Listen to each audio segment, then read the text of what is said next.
Hello everyone, welcome in our YouTube channel nursery medicos. तो guys, इस video में हम लोग बात करने वाले हैं रिमीडियल मैथ्स का। ठीक है, रिमीडियल मैथ्स जो कि आपका 6 सब्जेक्ट है आपके फर्स्ट सेमेस्टर का। तो जैसा कि आप स्क्रीन पे देख सकते हो, यहाँ पे लिखा हुआ है पेपर कोड रिमीडियल मैथ्स का, जो कि है BP 106 RMT। अब BP मतलब होता है बैचलर ऑफ फार्मेसी, 1 यानी कि फर्स्ट सेमेस्टर, 06 यानी 6 नंबर का सब्जेक्ट है ये, RM for remedial maths and T for theoretical portion. ठीक है, तो यानी कि बैचलर ऑफ फार्मेसी के फर्स्ट सेमेस्टर का जो 6 सब्जेक्ट है उसका नाम है रिमीडियल मैथ्स, जिसका कि हम लोग थ्योरेटिकल पोर्सन पढ़ रहे हैं। तो ये हो गया इसके पेपर कोड का मतलब। ठीक है, तो देखो, आपका टोटल 5 यूनिट्स है हमारे सब्जेक्ट में।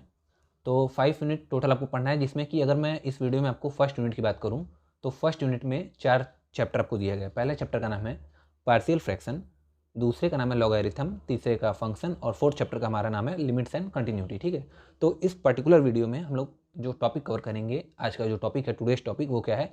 Partial fraction. ठीक है, इस पार्शियल फ्रैक्शन टॉपिक को हम लोग 2 वीडियो में कवर करने वाले हैं। तो फर्स्ट वीडियो ये हो गया जो अभी कंटिन्यू मैं कर रहा हूँ, और सेकंड वीडियो भी आएगा, उसको देख लेना। ठीक है, तो 2 वीडियोस में हम लोग पार्शियल फ्रैक्शन अपना कंप्लीट टॉपिक अच्छे से क्लियर कर लेंगे। तो देखो यार, हमारे सिलेबस में यानी कि पार्शियल फ्रैक्शन जो चैप्टर है यूनिट फर्स्ट का, उसमें जो सब टॉपिक्स दिया गया है कि क्या क्या पढ़ना है पार्शियल फ्रैक्शन में, ये जान लेते हैं। तो सबसे पहले आपको पढ़ना क्या होगा? इंट्रोडक्शन, यानी कि पार्शियल फ्रैक्शन होता क्या है उसको तो पहले इंट्रोडक्शन, किसी भी टॉपिक का आपको समझने के लिए बेसिक होता है कि वो टॉपिक एक्चुअली है क्या। ठीक है, देन आपको पढ़ना होगा कि पॉलिनोमियल क्या होता है। ठीक है, ये सब बेसिक मैथ्स वगैरह है, आप लोग 10th में पढ़े होगे। ठीक है, क्योंकि 11th 12th में आप लोग बायो लिए हो, इसलिए आप रिमीडियल मैथ्स का एग्जाम दे रहे हो। ठीक है, तो पॉलिनोमियल क्या होता है, लेकिन मैं अच्छे से डिटेल में आपसे बात करूंगा, उसलिए कोई उसका अलग से टेंशन ना लो कि मैं 10th में नहीं पढ़ा हूँ या ऐसा कुछ भी। ठीक है, तो पॉलिनोमियल क्या होता है ये पढ़ना है। फिर रेशनल फ्रैक्शन किसे बोलेंगे हम लोग, then proper and improper fraction किसे बोलेंगे, क्या होता है ये जानेंगे। देन पार्शियल फ्रैक्शन क्या होता है, then resolving into partial fraction.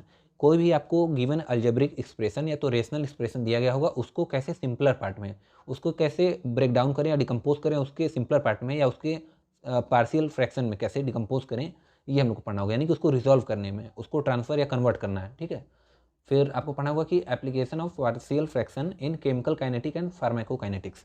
तो ये बस नाम के लिए टॉपिक होता है, ये लास्ट वाला जो है इसमें, क्योंकि आपके एग्जाम पॉइंट ऑफ व्यू से मैं बात करूँ, क्योंकि जो जितने भी AKTU रिलेटेड यूनिवर्सिटीज़ हैं या अफिलेटेड कॉलेजेस हैं, उसमें जो भी पेपर होता है आपका, या कहीं भी अदर यूनिवर्सिटीज़ भी हो गया, उसमें जो भी पेपर होता है उसमें आपका मोस्टली आपका इंट्रोडक्शन पार्ट से आता है कि रेशनल फ्रैक्शन क्या होता है, पॉलिनोमियल क्या होता है, या तो फिर रिजॉल्व करना है, कॉम्प्लेक्स फ्रैक्शन को कैसे सिंपलर फ्रैक्शन में रिजॉल्व करते हैं, ये आता है। ठीक है, ये कहीं नहीं पूछता है एप्लीकेशन क्या है इसका, इसलिए ये इतना इंपॉर्टेंट टॉपिक्स नहीं है। ठीक है, तो मेन क्योंकि आपको एग्जामिनेशन पॉइंट ऑफ व्यू से आपको कवर करना है, अच्छे मार्क्स आपको स्कोर करना है, इसीलिए मैं बात करने वाला हूँ कि आपको कौन कौन सा टॉपिक पे ज़्यादा फोकस करके आपको मार्क्स अपना इंक्रीज करना है। ठीक है, क्योंकि यार देखो, ये मैथ्स का क्या यूज है हमारे फार्मेसी में कि जितने भी ड्रग कैलकुलेशन वगैरह हो गया, आपको थोड़ी बहुत बेसिक मैथ आनी चाहिए। ठीक है, जैसे अगर आप पोथोलॉजी फार्मास्यूटिक्स में चैप्टर पढ़ेंगे तो उसमें थोड़ा सा कैलकुलेशन पार्ट होता है। ऐसे सिमिलर जो बेसिक बेसिक जो आपको मैथ्स जहाँ जहाँ रिक्वायरमेंट होगा हमारे फार्मेसी में, जहाँ पे आपको कैलकुलेशन वगैरह थोड़ा सा टर्म वगैरह आएगा, उसके लिए हम लोग को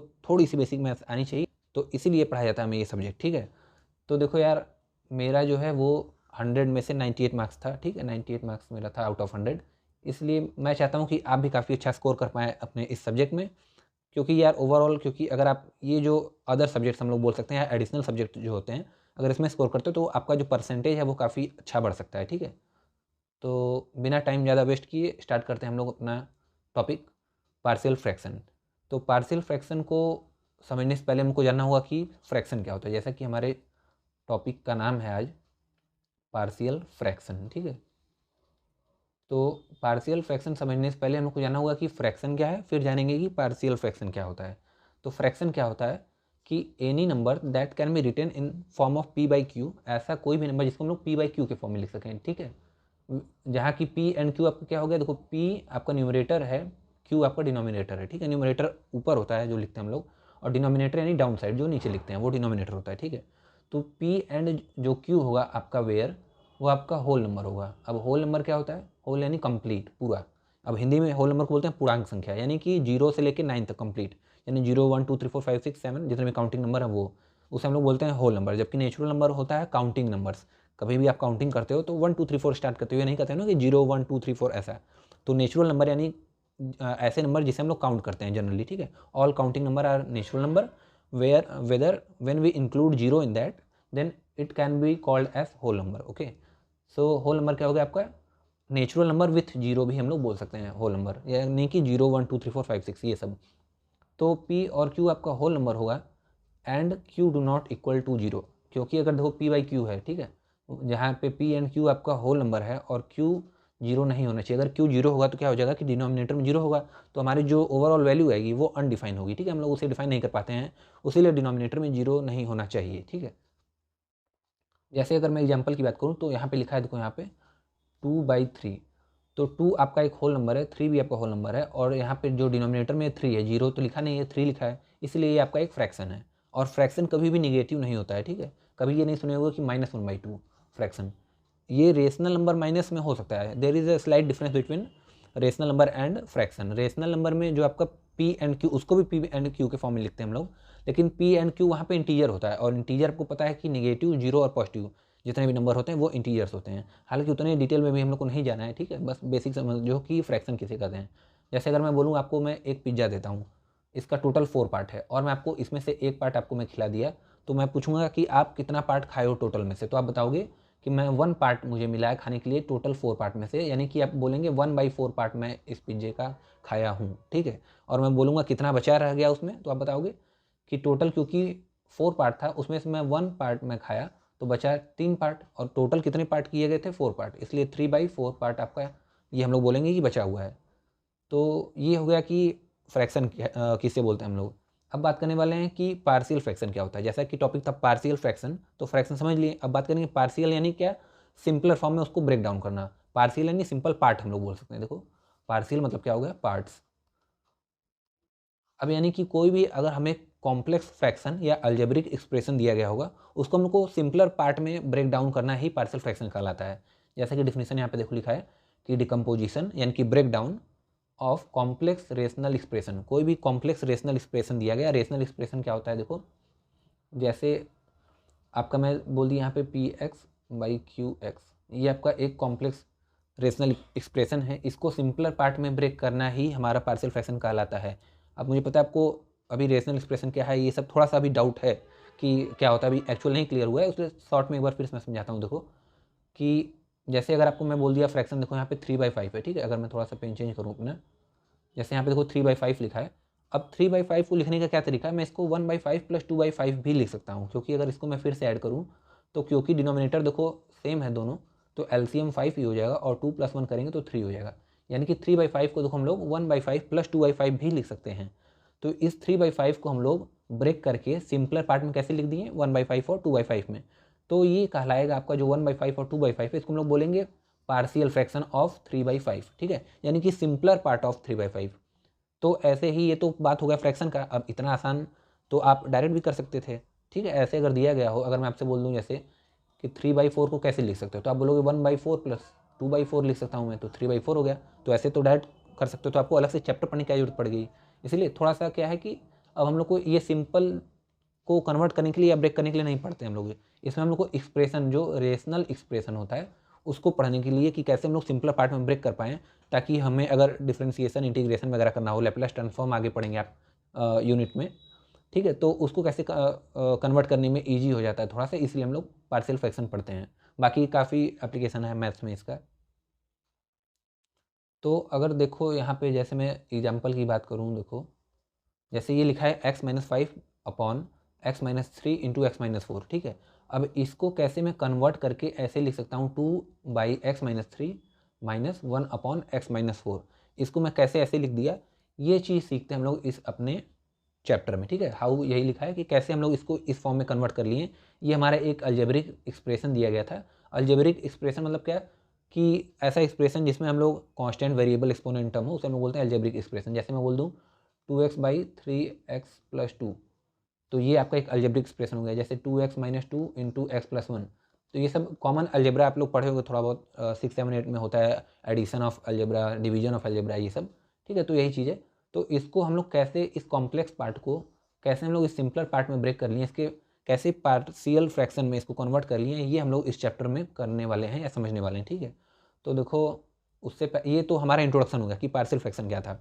अब मैं अगर आपको शॉर्ट में डिफिनेशन बताऊँ क्या है पार्शियल फ्रैक्शन का, तो the conversion of complex algebraic expression या rational expression into its simpler part, उसके सिंपलर पार्ट में कन्वर्ट करना। अब सिंपलर पार्ट 2 पार्ट भी हो सकता है या 2 से ज़्यादा भी हम लोग में उसको ब्रेक कर सकते हैं, तो उसे बोलते हैं हम लोग पार्शियल फ्रैक्शन। ठीक है, तो ये इंट्रोडक्शन पार्ट हो गया कि पार्शियल फ्रैक्शन होता क्या है। अब मैं बात करने वाला हूँ नेक्स्ट टॉपिक का। जैसा कि आपको पता है यहाँ पे टॉपिक देखो, इंट्रोडक्शन पार्ट हमारा हो गया है, यहाँ पे ये हाईलाइट करता हूँ मैं। अब बात करेंगे कि पॉलिनोमियल क्या है। ठीक है, तो देखो अब हमारा टॉपिक है कि पॉलिनोमियल क्या है। ये सब भी यार देखो 1.5 मार्क्स में या 2 मार्क्स में पूछा जा सकता है। अब मैं ये 2 अलग अलग नंबर क्यों बोल रहा हूँ, क्योंकि देखो 2 मार्क्स का जो जितने भी ऑटोनॉमस यूनिवर्सिटीज़ हैं उसमें 2 मार्क्स का पूछा जाता है और 1.5 मार्क्स का आपका AKTU में पूछा जाता है। ठीक है, इसलिए थोड़ा सा स्लाइट वेरिएशन है। तो पॉलिनोमियल क्या होता है अगर मैं बात करूँ तो एन एक्सप्रेशन, ऐसा एक्सप्रेशन जो कंटेन करे वेरिएबल, कांस्टेंट एंड एक्सपोनेंट। ठीक है, कोई भी ऐसा एक्सप्रेशन जिसमें कि वेरिएबल, कांस्टेंट और एक्सपोनेंट प्रेजेंट हो उसे हम लोग बोलेंगे पॉलिनोमियल। अब जैसे कि एग्जांपल की बात करूँ तो यहाँ पे अगर लिखा है कि 5x² प्लस 2y माइनस 7। ठीक है, अब ये लिखा है, इसमें मैं अगर आपसे पूछूं कि ये 5x² प्लस 2y माइनस 7 ये पॉलिनोमियल है कैसे, मैं आपको बता रहा हूँ कि पॉलिनोमियल है। ठीक है, अब ये कैसे है, क्योंकि डिफिनीशन में है कि उसमें एक आपका कांस्टेंट, एक वेरिएबल और एक्सपोनेंट होना चाहिए। तो देखो कांस्टेंट क्या होता है, जिसका वैल्यू फिक्स हो। जैसे हम लोग कांस्टेंट वेरिएबल पढ़े ना अपने लोअर क्लासेस में कि कांस्टेंट होता है इसकी वैल्यू फिक्स हो। जैसे नंबर्स हो गए 1 2 3 4 5 6 7, अब 7 बोल दिए तो 7 मतलब कि 7, आपको 7 मतलब 6 थोड़ी ना हो जाएगा, है कि नहीं। तो ये आपका एक कांस्टेंट वैल्यू है। ऐसे ही अगर वेरिएबल क्या होता है, जैसे हम लोग सपोज करते हैं जितने भी नंबर, जैसे हम लोग मान लेते हैं कोई वैल्यू को x, तो x की वैल्यू कुछ भी हो सकती है। ठीक है, जो लोग जो जो चीज़ उसको मान रहे हो, तो या p मान लेते हैं या a मान लेते हैं, तो ये एक वेरिएबल है। अलग अलग लोगों से पूछोगे कि आप किसको क्या मान रहे हो, तो वो डिफरेंट डिफरेंट मानते हैं, एज्यूम करते हैं उसकी वैल्यू। इसीलिए ये आपका वेरिएबल की कोई फिक्स वैल्यू नहीं होती है, इसीलिए वो वेरिएबल कर हम लोग बोलते हैं उसे, इसीलिए उसे हम लोग वेरिएबल बोलते हैं। उसका जो वैल्यू होता है वो वेरी करता है बेसिकली, इसीलिए वेरिएबल बोलते हैं। जबकि कांस्टेंट की वैल्यू जो है वो फिक्स होती है। और एक्सपोनेंट यानी पावर। ठीक है, उसका पावर, जैसे मैं बोल दिया x⁻², तो ये जो पावर में है x के, इसे हम लोग बोलते हैं एक्सपोनेंट। तो जैसे ये पॉलिनोमियल दिया है 5x² प्लस 2y माइनस 7, तो ये जो 5 है ये देखो कोफिशिएंट हो गया। वेरिएबल के जस्ट जो उसका सामने जो नंबर होता है उसे हम लोग बोलते हैं कोफिशिएंट। ये भी एक इंपॉर्टेंट टर्म है, जान लो। ठीक है, तो जैसे यहाँ पे था 5x², तो 5 इसका कोफिशिएंट हो गया। ऐसे ही y का कोफिशिएंट मैं पूछूँ आपसे तो बताओगे 2। फिर -7 आपका एक, -7 जो वैल्यू है ये 7, ये आपका एक कांस्टेंट वैल्यू है। देन x और y आपका एक वेरिएबल है, यानी कि 5x² प्लस 2y माइनस 7 में आपका देखो ये वेरिएबल एक्स वाई हो गया, ये 7 कांस्टेंट हो गया, ये कोफिशिएंट हो गया 5, और जो पावर में x के है 2 वो आपका एक एक्सपोनेंट हो गया। और y की पावर में भी 1 है जो कि छिपा हुआ है, आपको हाइड है, ये दिख नहीं रहा है। ठीक है, जैसे y में लिख दिया तो y का पावर 1 है और इसके सामने भी 1 होता है, ऐसा टाइप जो है वो हिडन होता है। ठीक है, y जैसे मैं सिंपल लिख दिया y प्लस 2, तो यहाँ पे y का कोफिशिएंट पूछा जाए तो y का कोफिशिएंट 1 होता है। ऐसे ही y का पावर पूछा जाए तो y का पावर 1 होता है यहाँ पे। ठीक है, तो यही चीज़ मैं आपको यहाँ पे नोट्स के लिए लिखा हूँ कि 5 यहाँ पे एक्सपोनेंट हो गया, x आपका वेरिएबल हो गया, ये पावर 2 एक्सपोनेंट हो गया इसका। देन यहाँ y भी देखो आपका जो है वेरिएबल हो गया, 2 आपका कोफिशिएंट है, 7 आपका कांस्टेंट है। तो ये आपका एक पॉलिनोमियल हो गया। अब पॉलिनोमियल भी फर्दर कई टाइप्स के हो सकते हैं, जैसे कि अगर पॉलिनोमियल जो है अगर एक टर्म कंटेन कर रहा है तो उसे हम लोग बोलते हैं मोनोमियल। ठीक है, अगर 2 टर्म कंटेन कर रहा है तो बोलते हैं बाइनोमियल, जबकि 3 टर्म कंटेन करे तो ट्राइनोमियल बोलते हैं। अब टर्म कैसे हम लोग काउंट करेंगे कि कितने टर्म हैं, तो टर्म काउंट करने का तरीका है कि बीच में एडिशन लगा हुआ है या सब्सट्रैक्शन लगा हुआ है, माइनस साइन लगा हुआ है। जैसे देखो अगर मैं बोल दिया 2x प्लस 3y, अब मैं बोलूँगा कि इसमें कितने टर्म हैं, तो देखो एक ये टर्म हो गया 2x, दूसरा टर्म है 3y, दोनों सेपरेटेड हैं किससे, ये प्लस साइन से, तो 2 टर्म हो गया, यानी कि ये बाई नोमियल हो गया। बाई यानी 2, नोमियल यानी आपका ये पॉलिनोमियल का टाइप। ठीक है, तो ऐसे ही अगर मैं बोलूँ 2x, तो एक ही टर्म है इसमें, तो ये आपका मोनोमियल हो गया। अगर बोलूँ मैं 2x² प्लस 3x प्लस 5, तो कितने टर्म है अगर इसमें काउंट करोगे तो आएगा देखो 1 2 3, यानी प्लस कितने प्लस से सेपरेटेड हैं कितने टर्म देखो, तो 2x² एक टर्म, 3x दूसरा, 5 तीसरा टर्म, 3 इसमें टर्म है, तो ये आपका ट्राइनोमियल हो गया। ठीक है, अगर मैं आपसे शॉर्ट में एक सिंपल सा क्वेश्चन पूछूँ कि 5 ये आपका पॉलिनोमियल है कि नहीं, तो बिल्कुल पॉलिनोमियल है। क्यों, अब पूछोगे इसमें तो कुछ है नहीं ना, पावर है, बस सिर्फ यहाँ कांस्टेंट वैल्यू दिख रहा है, तो देखो कैसे ये पॉलिनोमियल है। इसमें भी आपका कोफिशिएंट भी है, इसमें आपका वेरिएबल भी है, पावर भी है, एक्सपोनेंट भी है। कैसे देखो 5 को मैं 5 इंटू एक्स पावर 0 लिख सकता हूँ, क्योंकि आपको पता है किसी भी नंबर के पावर अगर मैं 0 करता हूँ तो उसकी वैल्यू 1 होती है, तो x पावर 0 जो हो जाएगा वो 1 हो जाएगा, यानी कि 5 इंटू 1 यानी कि 5। तो यानी सिंपल मतलब क्या है, 5 इंटू एक्स पावर में 0 5 को लिख सकता हूँ, ठीक है। तो 5 यहाँ पे देखो क्या हो गया, आपका एक कोफिशिएंट की तरह कर रहा है एक्ट एक्स पावर 0 का, जबकि यहाँ पे x की पावर 0 है तो ये एक्सपोनेंट क्या हो गया 0, और x आपका एक वेरिएबल हो गया, और अकेले 5 है सिर्फ अगर लिख रहा हूँ तो ये कांस्टेंट की तरह भी ऐड कर रहा है। तो इसीलिए 5 भी आपका एक पॉलिनोमियल है, जो कि एक मोनोमियल है, ठीक है, क्योंकि एक टर्म है सिर्फ। तो ये हो गया कि क्या होता है मोनोमियल, बाइनोमियल, ट्राइनोमियल। एग्जाम्पल की बात करूँ तो यहाँ पे मैं लिख दिया हूँ, जैसे 3x² एक ही टर्म है तो मोनोमियल हो गया, बाइनोमियल में 2 टर्म हो गया, देखो 8x और +4, तो ये बाइनोमियल हो गया, और ट्राइनोमियल में 3 टर्म होंगे सिंपली, 2x² एक टर्म हो गया, फिर 3x और 4, तो ये 3 टर्म हो गए, तो बोलेंगे हम लोग इसे ट्राइनोमियल, ठीक है।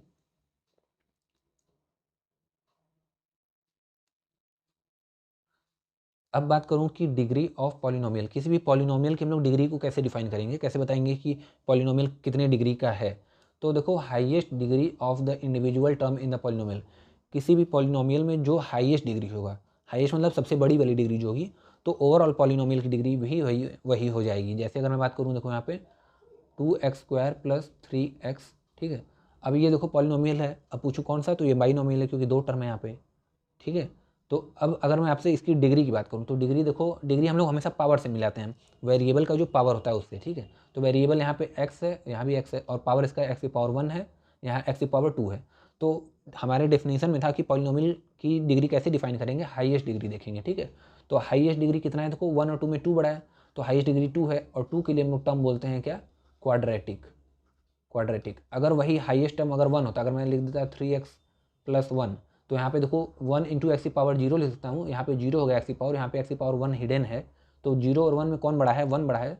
हाईएस्ट डिग्री देखोगे जब ओवरऑल पॉलिनोमियल में, तो 1 बड़ा है, तो ये हमारा जो, अगर एक्स का पावर 1 है तो हम लोग बोलते हैं उसे लीनियर, ठीक है। यानी कि हमारा पॉलिनोमियल जो है उसकी डिग्री बात करूँ तो ये लीनियर है, इसका पावर हाईएस्ट 1 है, जबकि इस वाले एग्जाम्पल में हमारा पॉलिनोमियल क्वाड्रेटिक है, ठीक है, इसका डिग्री हाईएस्ट 2 है।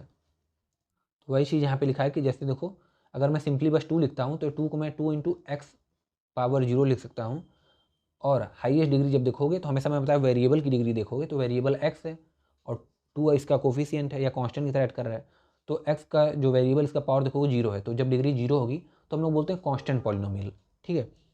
वही अगर जैसे मैं एग्जांपल बोलूँ 3x + 2, तो x की पावर यहाँ पे 1 है, तो और यहाँ पे x की पावर 0 हो गया, ऐसे लिख सकते हो ना, 3 into x power 1 + 2 into x power 0, तो x की पावर 1 है तो हाईएस्ट डिग्री आपकी 1 है, दोनों में कंपेयर करके जब देखोगे तो इसे हम लोग बोलेंगे लीनियर, ठीक है। स्मॉल वाली डिग्री को हम लोग रिजेक्ट कर देते हैं, हाईएस्ट जितनी डिग्री होगी वही आपका पॉलिनोमियल ओवरऑल पॉलिनोमियल का डिग्री हो जाता है, तो ये लीनियर हो गया। और जब ऐसे ही 3x² + 2x + 1 के कंडीशन देखोगे तो हाईएस्ट डिग्री यहाँ पे देखो 2 है, तो आपका जो पॉलिनोमियल हो जाएगा उसका नाम हो जाएगा क्वाड्रेटिक।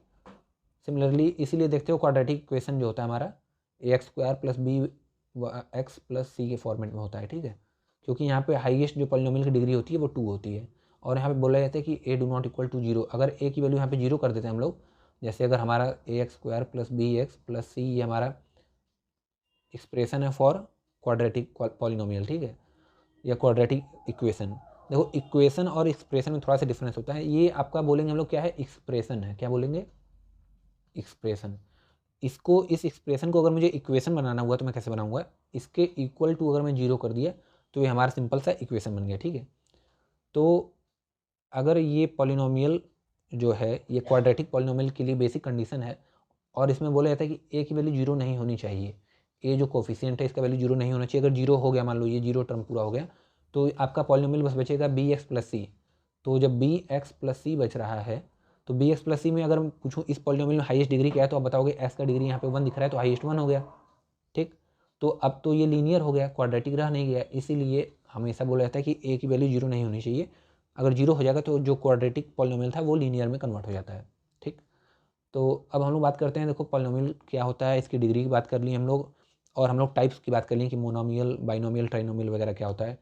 तो अब बात करेंगे कि रेशनल फ्रैक्शन क्या होता है। आपका जो नेक्स्ट टॉपिक है वो है रेशनल फ्रैक्शन, जैसा कि आप यहाँ पे टॉपिक में देख भी सकते हो, ये देखो रेशनल फ्रैक्शन।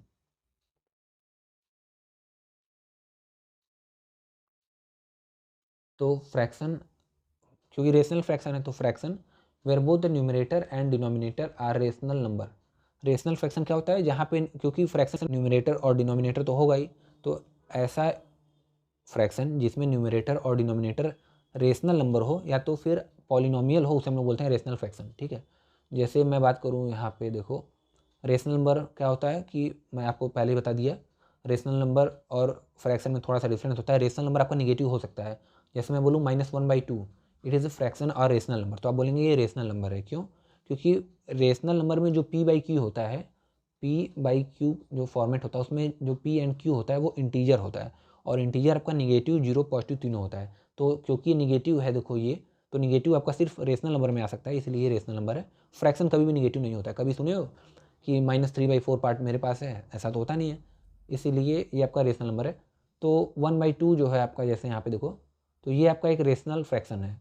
फ्रैक्शन ओवरऑल यहाँ पे 1 और 2 जो डिनोमिनेटर न्यूमरेटर में प्रेजेंट है वो आपका रेशनल नंबर है, तो ये आपका रेशनल फ्रैक्शन हो गया। सिमिलरली 0/2 भी आपका रेशनल फ्रैक्शन हो गया। और यहाँ पे डेफिनेशन में ध्यान से देखो तो रेशनल नंबर के अलावा पॉलिनोमियल भी हो सकता है, न्यूमरेटर और डिनोमिनेटर। तो पॉलिनोमियल में देखोगे, अभी मैं बताया क्या होता है कि कोई भी अलजेब्रिक एक्सप्रेशन जो कि कंटेन करे कांस्टेंट वेरिएबल एक्सपोनेंट, वो आपका पॉलिनोमियल होता है। तो देखो ये आपका ये पॉलिनोमियल जो कि बाइनोमियल हो गया, ये ट्राइनोमियल हो गया। ठीक है, तो ये देखो अगर न्यूमरेटर और डिनोमिनेटर में जब पॉलिनोमियल हो जाए या रेशनल नंबर हो जाए तो हम लोग बोलते हैं रेशनल फ्रैक्शन। ठीक है, तो जैसा कि आपको पता है नॉर्मली भी कि फ्रैक्शन की अगर बस नॉर्मल रेशनल फ्रैक्शन ही, बस फ्रैक्शन की अगर बात करूँ तो दो टाइप होता है, एक प्रॉपर फ्रैक्शन, एक इम्प्रॉपर फ्रैक्शन। तो प्रॉपर फ्रैक्शन सुने होंगे क्या होता है कि जिसमें न्यूमरेटर जो होता है वो डिनोमिनेटर से छोटा होता है। जैसे बोलूँ मैं एग्जांपल में 1/4, तो 1/4 में देखो न्यूमरेटर ऊपर वाला न्यूमरेटर होता है, नीचे वाला जो डाउन साइड होता है वो डिनोमिनेटर होता है। तो डिनोमिनेटर जो 4 है वो ग्रेटर है इन कंपेयर टू न्यूमरेटर, तो ये हमारा प्रॉपर फ्रैक्शन है। जबकि इम्प्रॉपर में क्या होगा कि न्यूमरेटर की जो वैल्यू है वो बड़ी हो जाएगी इन कंपेयर टू डिनोमिनेटर। तो जैसे 3/2 है, तो 3 यहाँ पे न्यूमरेटर देखो बड़ा हो गया डिनोमिनेटर से, इसलिए इम्प्रॉपर फ्रैक्शन है, तो इसको हम लोग फिर चेंज करते हैं प्रॉपर फ्रैक्शन में। सिमिलरली हमारे जो रेशनल फ्रैक्शन होता है वो भी दो टाइप होता है, प्रॉपर रेशनल फ्रैक्शन और इम्प्रॉपर। तो प्रॉपर रेशनल फ्रैक्शन में क्या होगा, वहाँ पे न्यूमरेटर छोटा होता था डिनोमिनेटर से, यहाँ पे भी न्यूमरेटर डिनोमिनेटर छोटा होगा, लेकिन पावर की बात करेंगे हम लोग, क्योंकि अब यहाँ पे पॉलिनोमियल होगा न्यूमरेटर और डिनोमिनेटर में, क्योंकि ये रेशनल फ्रैक्शन है। और रेशनल फ्रैक्शन में बात किया कि न्यूमरेटर और डिनोमिनेटर में आइदर रेशनल नंबर होगा या तो पॉलिनोमियल होता है। तो न्यूमरेटर का पावर जब डिनोमिनेटर के पावर से छोटा हो तो हम लोग बोलेंगे वो प्रॉपर रेशनल फ्रैक्शन है। जैसा कि एग्जांपल बात करूँ तो देखो यहाँ पे हाईएस्ट डिग्री एक्स का हाईएस्ट पावर बोल लो 1 है, और यहाँ पे हाईएस्ट पावर जब मल्टीप्लाई करके देखोगे तो यहाँ पे 2 आएगा। जैसे x+2 है इंटू x+3 है, तो इसको जब मल्टीप्लाई करते हैं हम लोग तो क्या मिलता है x², इसका इसमें मल्टीप्लाई करते हो फिर इसका इसमें, तो +3x, देन आप इसका 2 का x में, देन 2 का 3 में, तो +2x+6। तो ये आपका देखोगे हाईएस्ट एक्स का पावर यहाँ पे 2 है। ठीक है, तो ये आपका देखो यहाँ पे एक्स का पावर ऊपर न्यूमरेटर में 1 है, हाईएस्ट यहाँ पे नीचे 2 है, तो एक्स का पावर न्यूमरेटर में छोटा इन कंपेयर टू डिनोमिनेटर, इसलिए प्रॉपर फ्रैक्शन है, प्रॉपर रेशनल फ्रैक्शन है।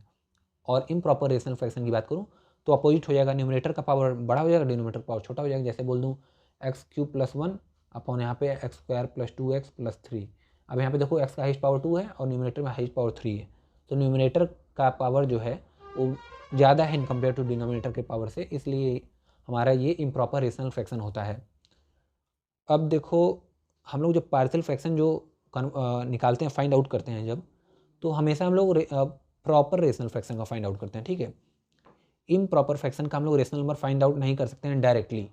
मतलब क्या होता है कि अगर आपको पार्शियल फ्रैक्शन फाइंड आउट करना है तो हमारा जो फ्रैक्शन है, जो रेशनल फ्रैक्शन है या अलजेब्रिक एक्सप्रेशन जो दिया गया है, वो एक आपका प्रॉपर फ्रैक्शन होना चाहिए। अगर वो इम्प्रॉपर फ्रैक्शन में है या इम्प्रॉपर रेशनल फ्रैक्शन में है तो उसको सबसे पहले कन्वर्ट करोगे प्रॉपर रेशनल फ्रैक्शन में। ठीक है, इसलिए ये चीज़ लिखा है यहाँ पे कि पार्शियल फ्रैक्शन सिर्फ आपका प्रॉपर रेशनल फ्रैक्शन का फाइंड आउट करते हैं, इम्प्रॉपर का डायरेक्टली फाइंड नहीं कर सकते हैं, इम्प्रॉपर का डायरेक्टली फाइंड नहीं कर सकते हैं।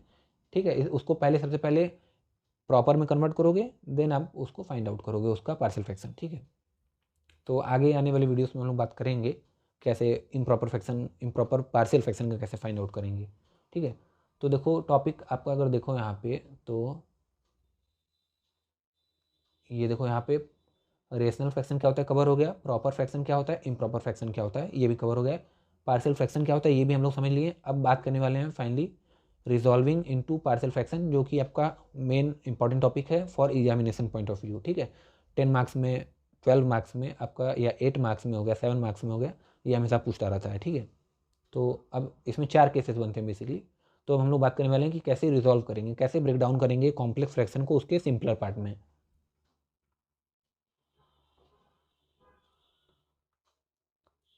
तो हमारा टॉपिक आ गया, देखो यहाँ पे रिजॉल्विंग द गिवन फ्रैक्शन या expression into partial fraction.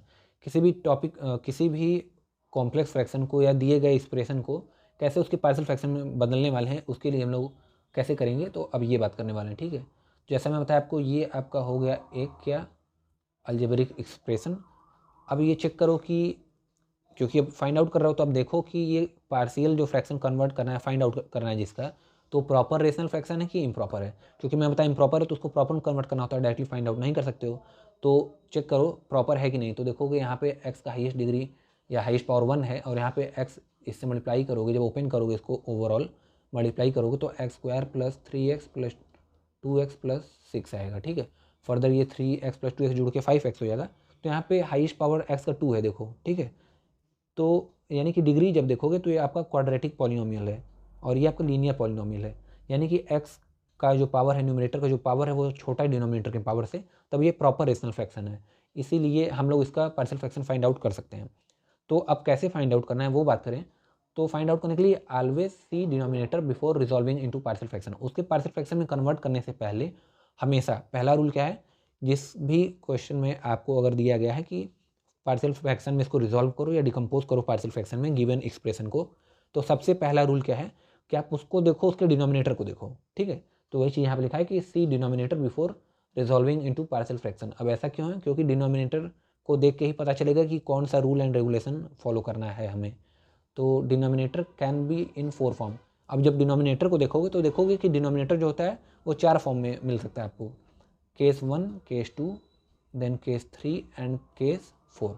4 cases आपको मिलेंगे। अब कौन कौन सा केस है वो बात कर लें। तो यहाँ पे अगर मैं केस नंबर 1 की बात करूँ, तो केस फर्स्ट में जैसा कि आप लोग देख सकते हो, अगर ये हमारा जो मैं बात कर रहा हूँ ये डिनोमिनेटर का फॉर्म है। ठीक है, अगर डिनोमिनेटर जो होगा वो linear and non repeating factor होगा। ठीक है, 4 केसेस बनते हैं। अगर आपको कभी भी पार्शियल फ्रैक्शन में कन्वर्ट करने के लिए क्वेश्चन में दिया जाए, तो सबसे पहले क्या करना, आप डिनोमिनेटर को चेक करना कि कौन सा केस है वो। पहला केस है कि जो डिनोमिनेटर है वो linear and non repeating factor है, कि सेकंड केस है लीनियर एंड रिपीटिंग फैक्टर, कि थर्ड केस है quadratic and non repeating factor, और फोर्थ केस है क्वाड्रेटिक एंड रिपीटिंग फैक्टर। तो क्या होता है ये चारों केस, वो हम लोग बात करते हैं। देखो यहाँ पे तो बात करेंगे हम लोग इसको स्टार्टिंग के 2 केसेस को इस वीडियो में, और जो थर्ड और फोर्थ केस है उसको हम लोग बात करेंगे सेकंड वीडियो में। ठीक है, तो बस यही फिर आपका कंप्लीट होएगा पार्शियल फ्रैक्शन। तो देखो अगर मैं बात करूँ केस फर्स्ट, अगर डिनोमिनेटर जो होगा यानी कि जो डाउन साइड प्रेजेंट होता है हमारे एक्सप्रेशन के, अगर उसका बात करूँ, अगर वो linear and non repeating factor है। अब ये लीनियर क्या होता है, नॉन रिपीटिंग क्या होता है और फैक्टर क्या होता है, तो जानने के लिए देखो फैक्टर क्या होता है, कि जैसे अगर मैं बोल दूँ 6, तो 6 का फैक्टर होता है 1 2 3 6। यानी कौन कौन से ऐसे नंबर है जो कि 6 को डिवाइड कर सकें उसके। जैसे अगर मैं बोलूँ जैसे 4, तो 4 का कौन कौन फैक्टर है, जैसे 4 को कौन डिवाइड कर सकता है, 1 डिवाइड कर सकता है। 1 टाइम्स 4 जब करोगे 1 इंटू 4 तो 4 आता है, यानी 1 भी फैक्टर है आपका 4 का। ठीक है, देन 2 की बात करूँ तो 2 को अगर 4 से डिवाइड करोगे, देखो 2 का अगर 4 में डिवाइड करोगे तो 2 2 या 4 होता है, यानी कि 2 भी 4 को डिवाइड कर सकता है, तो 2 भी एक फैक्टर है। 3 कर सकता है, 3 4 को डिवाइड नहीं कर पाएगा, तो 3 फैक्टर नहीं है। 4 खुद को डिवाइड कर लेता है, 4 1 या 4 टाइम्स, 4 1 या 4 करोगे तो 4 तो डिवाइड हो जाएगा। ठीक है, तो 4 भी आपका एक फैक्टर हो गया। यानी कि ऐसा नंबर जिससे डिवाइड करने पे अगर उस नंबर को अगर रिमाइंडर 0 आ रहा है तो वो उसका फैक्टर होता है। जैसे 6 को अगर मैं 1 से डिवाइड करूँगा तो 1 6 या 6 होता है, देन 2 से करूँ तो 2 3 या 6 होगा तो रिमाइंडर 0 आएगा, देन 3 2 या 6 होता है तो रिमाइंडर 0, देन 6 1 या 6 होता है रिमाइंडर 0। ठीक है, तो 6 के ये इतने फैक्टर्स हो गए। फैक्टर्स यानी जो उसको डिवाइड करके रिमाइंडर 0 कर दे। ठीक है, और मल्टीपल एक होता है, जैसे होता है फैक्टर क्या है, मल्टीपल क्या है। तो मल्टीपल यानी जैसे मैं बोलूँ कि 2 का मल्टीपल क्या है, तो 2 का आप जैसे टेबल पढ़ते हो वैसे ही, तो 2 1 या 2, 2 मल्टीपल है 4, 2 2 या 4, 2 3 या 6, 2 4 जाए, तो ये इसके मल्टीपल हो गए, यानी कि मल्टीप्लाई करते चलो फर्दर काउंटिंग नंबर से, तो वो आपका हो गया उसका मल्टीपल। और कौन कौन उस नंबर को डिवाइड कर ले रहा है वो उसका हो गया फैक्टर। ठीक है, तो अगर डिनोमिनेटर का जो फैक्टर है 2 फॉर्मेट में है, देखो एक x प्लस ए है, एक x प्लस बी है। ठीक है, तो ये दोनों जो फैक्टर है डिनोमिनेटर का, वो अगर लीनियर होगा और नॉन रिपीटिंग होगा। नॉन रिपीटिंग मतलब क्या, कि रिपीट ना कर रहा हूँ। जैसे अगर मैं एग्जांपल बात करूँ, देखो x प्लस 2 और x प्लस 3। ठीक है, अगर ऐसा डिनोमिनेटर में प्रेजेंट है फैक्टर, तो देखो रिपीट कर रहे हैं क्या, रिपीट कब बोलेंगे कि x plus two then x plus three ऐसा लिखा हो। अगर ऐसा लिखा होता डिनोमिनेटर में हमारे, तो हम लोग बोलते हैं कि देखो रिपीटिंग फैक्टर है। कितने फैक्टर हैं इसमें, 3 फैक्टर हैं और रिपीटिंग कर रहे हैं। देखिए रिपीट कर रहे हैं कैसे, ये x प्लस टू वाला देखो यहाँ भी x प्लस टू यहाँ भी, यानी कि इसको मैं ऐसे भी लिख सकता हूँ कि x प्लस टू जो फैक्टर है वो 2 बार प्रेजेंट है और x प्लस थ्री 1 बार, तो यानी कि रिपीट कर रहा है, तो रिपीटिंग फैक्टर हो गए ये, ठीक है। लेकिन अगर इस वाले केस में बात करूँ तो ये रिपीट नहीं कर रहे हैं, ठीक है। x प्लस टू अलग फैक्टर है, x प्लस थ्री अलग फैक्टर है और दोनों एक ही बार हैं। अगर 2 बार होते तो रिपीट करते हैं, लेकिन एक ही बार है तो रिपीट नहीं कर रहे हैं, यानी कि नॉन रिपीटिंग फैक्टर है, ठीक है। और लीनियर कब बोलेंगे, देखो यहाँ पे हाईएस्ट x का जो पावर है वो 1 है, इसमें भी और इसमें भी। अब ये नहीं कि दोनों का मल्टीप्लाई करके क्वाड्रेटिक में बना दो इसको, तो फिर चेक करो तो पावर 2 आएगा तो ये क्वाड्रेटिक हो गया। तो पॉलिनोमियल वैसा नहीं देखना हम लोग को, उसका फैक्टर बनाना है। देखो ये हम लोग अलग अलग फैक्टर की बात कर रहे हैं, ये एक फैक्टर हो गया, ये एक फैक्टर हो गया, ऐसा। तो ये जो x प्लस टू है अगर इसका बात करूँ तो ये देखो लीनियर है, क्योंकि x का हाईएस्ट पावर 1 है। अभी मैं बात की degree of polynomial find out करने की, इसलिए मैं आपको पहले ये बता दिया कि हाईएस्ट डिग्री जितनी होती है टर्म की उसे हम लोग बोलते हैं डिग्री ऑफ द पॉलिनोमियल। तो x प्लस टू में हाईएस्ट डिग्री जो है x की वो 1 है यहाँ पे, और यहाँ पे 2 को 2 इंटू एक्स पावर 0 लिख सकते हो, तो x की पावर 0 है और यहाँ x पावर 1 है, तो हाईएस्ट 1 है, 1 बड़ा है 0 से, तो डिग्री जो हो जाएगी वो 1 हो जाएगी। और 1 डिग्री पॉलिनोमियल की हम लोग बोलते हैं लीनियर, जबकि 2 डिग्री पॉलिनोमियल को हम लोग क्वाड्रेटिक बोलते हैं, ठीक है। तो हमारा जो, अगर मैं थोड़ा सा पहले इरेज कर लूँ फिर बात करते हैं, तो हमारा ये जो फैक्टर है जो डिनोमिनेटर में प्रेजेंट, अगर वो लीनियर हुआ और नॉन रिपीटिंग हुआ तब हम लोग बोलेंगे कि केस नंबर फर्स्ट है ये, ठीक है। अब इस केस को कैसे हम लोग सॉल्व करेंगे, अगर ऐसा डिनोमिनेटर का फॉर्मेट दिया गया हो हमारे क्वेश्चन में और बोला जाए कि इसको पार्शियल फ्रैक्शन में कन्वर्ट करो, तब कैसे हम लोग उसको पार्शियल फ्रैक्शन में रिजॉल्व करोगे या कैसे डिकम्पोज करोगे, ये बात करते हैं अब, ठीक है। तो यही पहला केस है। अगर मैं आपसे पूछूं कि फर्स्ट केस क्या है तो आपको याद होना चाहिए कि फर्स्ट केस है कि when the factors of denominator are linear and non repeating, ठीक है। तो सिमिलरली सेकंड केस क्या हो जाएगा कि लीनियर फैक्टर है वो रिपीट करने लगेगा, ठीक है। तो देखो यहाँ पे लीनियर फैक्टर है ये और ये रिपीट कर रहा है। एक्स प्लस बी वाला जो फैक्टर है यहाँ पे वो भी लीनियर है, देखो एक्स की पावर 1 है लेकिन 2 बार है, देखो इसका मतलब है कि x plus B into x plus B ऐसा 2 बार है तो रिपीट कर रहा है। तो सेकंड केस सिंपल सा हो गया, लीनियर एंड रिपीटिंग फैक्टर। फिर थर्ड केस में अब कॉमन सेंस लगा सकते हो कि एक बार लीनियर रिपीटिंग हो गया, लीनियर नॉन रिपीटिंग हो गया, ठीक है। तो अगला जो फैक्टर आएगा वो होगा, अगला जो केस आएगा वो होगा क्वाड्रेटिक का और repeating, then quadratic non repeating, या तो बोल दो quadratic non repeating factor and quadratic repeating factor. तो वही केस थर्ड हमारा, देखो कि अगर हमारा जो डिनोमिनेटर का जो फैक्टर होगा वो क्वाड्रेटिक फॉर्म में होगा, यानी कि ऐसा कुछ, देखो क्वाड्रेटिक यानी एक्स स्क्वायर प्लस ए एक्स प्लस बी फॉर्मेट ऐसा, या तो डायरेक्टली जिसमें हाईएस्ट एक्स का यानी कि हाईएस्ट वेरिएबल की डिग्री जो है वो अगर 2 है तो हम लोग बोलते हैं वो क्वाड्रेटिक है, जैसे दे दिया एक्स स्क्वायर प्लस 2, तो ये भी आपका एक क्वाड्रेटिक पॉलिनोमियल है, ठीक है। तो अगर ऐसा है, दोनों मान लो अलग अलग है एक्स स्क्वायर प्लस 1 ऐसा, तो दोनों रिपीट नहीं कर रहे हैं, अलग अलग टर्म है, अलग अलग फैक्टर हैं, तो क्वाड्रेटिक और नॉन रिपीटिंग फैक्टर हो गया, ये केस थर्ड हो गया। और अगर यही दोनों फैक्टर रिपीट करने लग जाएं, ठीक है, ये एक जनरल सा एक्सप्रेशन है। कौन सा जनरल सा एक्सप्रेशन है आपका। तो जैसे एग्जाम्पल की बात करूँ, जैसे एक्स स्क्वायर प्लस 1 है पावर 2, यहाँ पे एक्स स्क्वायर प्लस 3। अब बताओ ये कौन सा केस है, अगर मैं आपसे पूछूं तो ध्यान से देखोगे, एक्स का पावर 2 है यानी कि 2 पावर होता है जब भी पॉलिनोमियल की डिग्री, तो क्वाड्रेटिक बोलते हैं, तो यानी क्वाड्रेटिक है, यानी कि थर्ड और फोर्थ केस में से कोई है एक। और यहाँ पे देखो रिपीट कर रहा है, ये वाला एक्स स्क्वायर प्लस 1 जो है वो 2 बार आया हुआ है फैक्टर। इसको हम लोग तो ऐसे भी लिख सकते हैं, देखो x square plus 1 then x square plus 1 then x square plus 3, ऐसे भी लिख सकते हो, ठीक है। तो ये आपका कैसा हो गया, ये रिपीट कर रहा है क्वाड्रेटिक फैक्टर, तो हो गया आपका fourth case, when the denominator factor are quadratic and repeating factors. तो ये चारों केस हो गए, कौन कौन से, पहला केस हो गया when the denominator factor are linear and non repeating, second में लीनियर और रिपीटिंग, थर्ड में quadratic and non repeating factor, fourth में क्वाड्रेटिक एंड रिपीटिंग फैक्टर्स, ठीक है। तो ये हो गया। अब बात करें कि केस फर्स्ट अगर है, यानी कि डिनोमिनेटर का जो फैक्टर है वो लीनियर है और नॉन रिपीटिंग है, तो उसको कैसे कन्वर्ट करोगे पार्शियल फ्रैक्शन में, या कैसे रिजॉल्व करोगे। रिजॉल्व नहीं होता, कैसे ब्रेक डाउन, कैसे कन्वर्ट करना है, ठीक है। तो वो अगर बात करूँ तो देखो, अगर कोई सिंपल सा एक्सप्रेशन है ऐसा आपको दे दिया गया कन्वर्ट करने के लिए, तो अब ये भी आपके माइंड में आना चाहिए, देखो अगर नहीं आ रहा है सवाल तो आना चाहिए कि ऐसा तो नहीं हमें क्वेश्चन में बोल के देगा कि केस फर्स्ट वाला ही है, केस सेकंड वाला क्वेश्चन मैं आपको दे रहा हूँ इसको कन्वर्ट करके दिखाओ। इसीलिए आपको देख के पहचानना होगा, तो पहचानोगे कैसे, इसीलिए पहला स्टेप में आपको पहला रूल बताया था कि पहले हमेशा डिनोमिनेटर को देखो, क्योंकि आप लोग डिनोमिनेटर को देख के ही पता कर पा रहे हो कि कौन सा केस वाला वो क्वेश्चन है। सब केस का अलग अलग सॉल्व करने का थोड़ा तरीका है, ठीक है, काफ़ी मिलता जुलता है, लेकिन सॉल्व कैसे करना है थोड़ा सा अगर आप ध्यान नहीं दोगे तो क्वेश्चन रॉन्ग हो सकता है, इसीलिए केस आपको समझना होगा।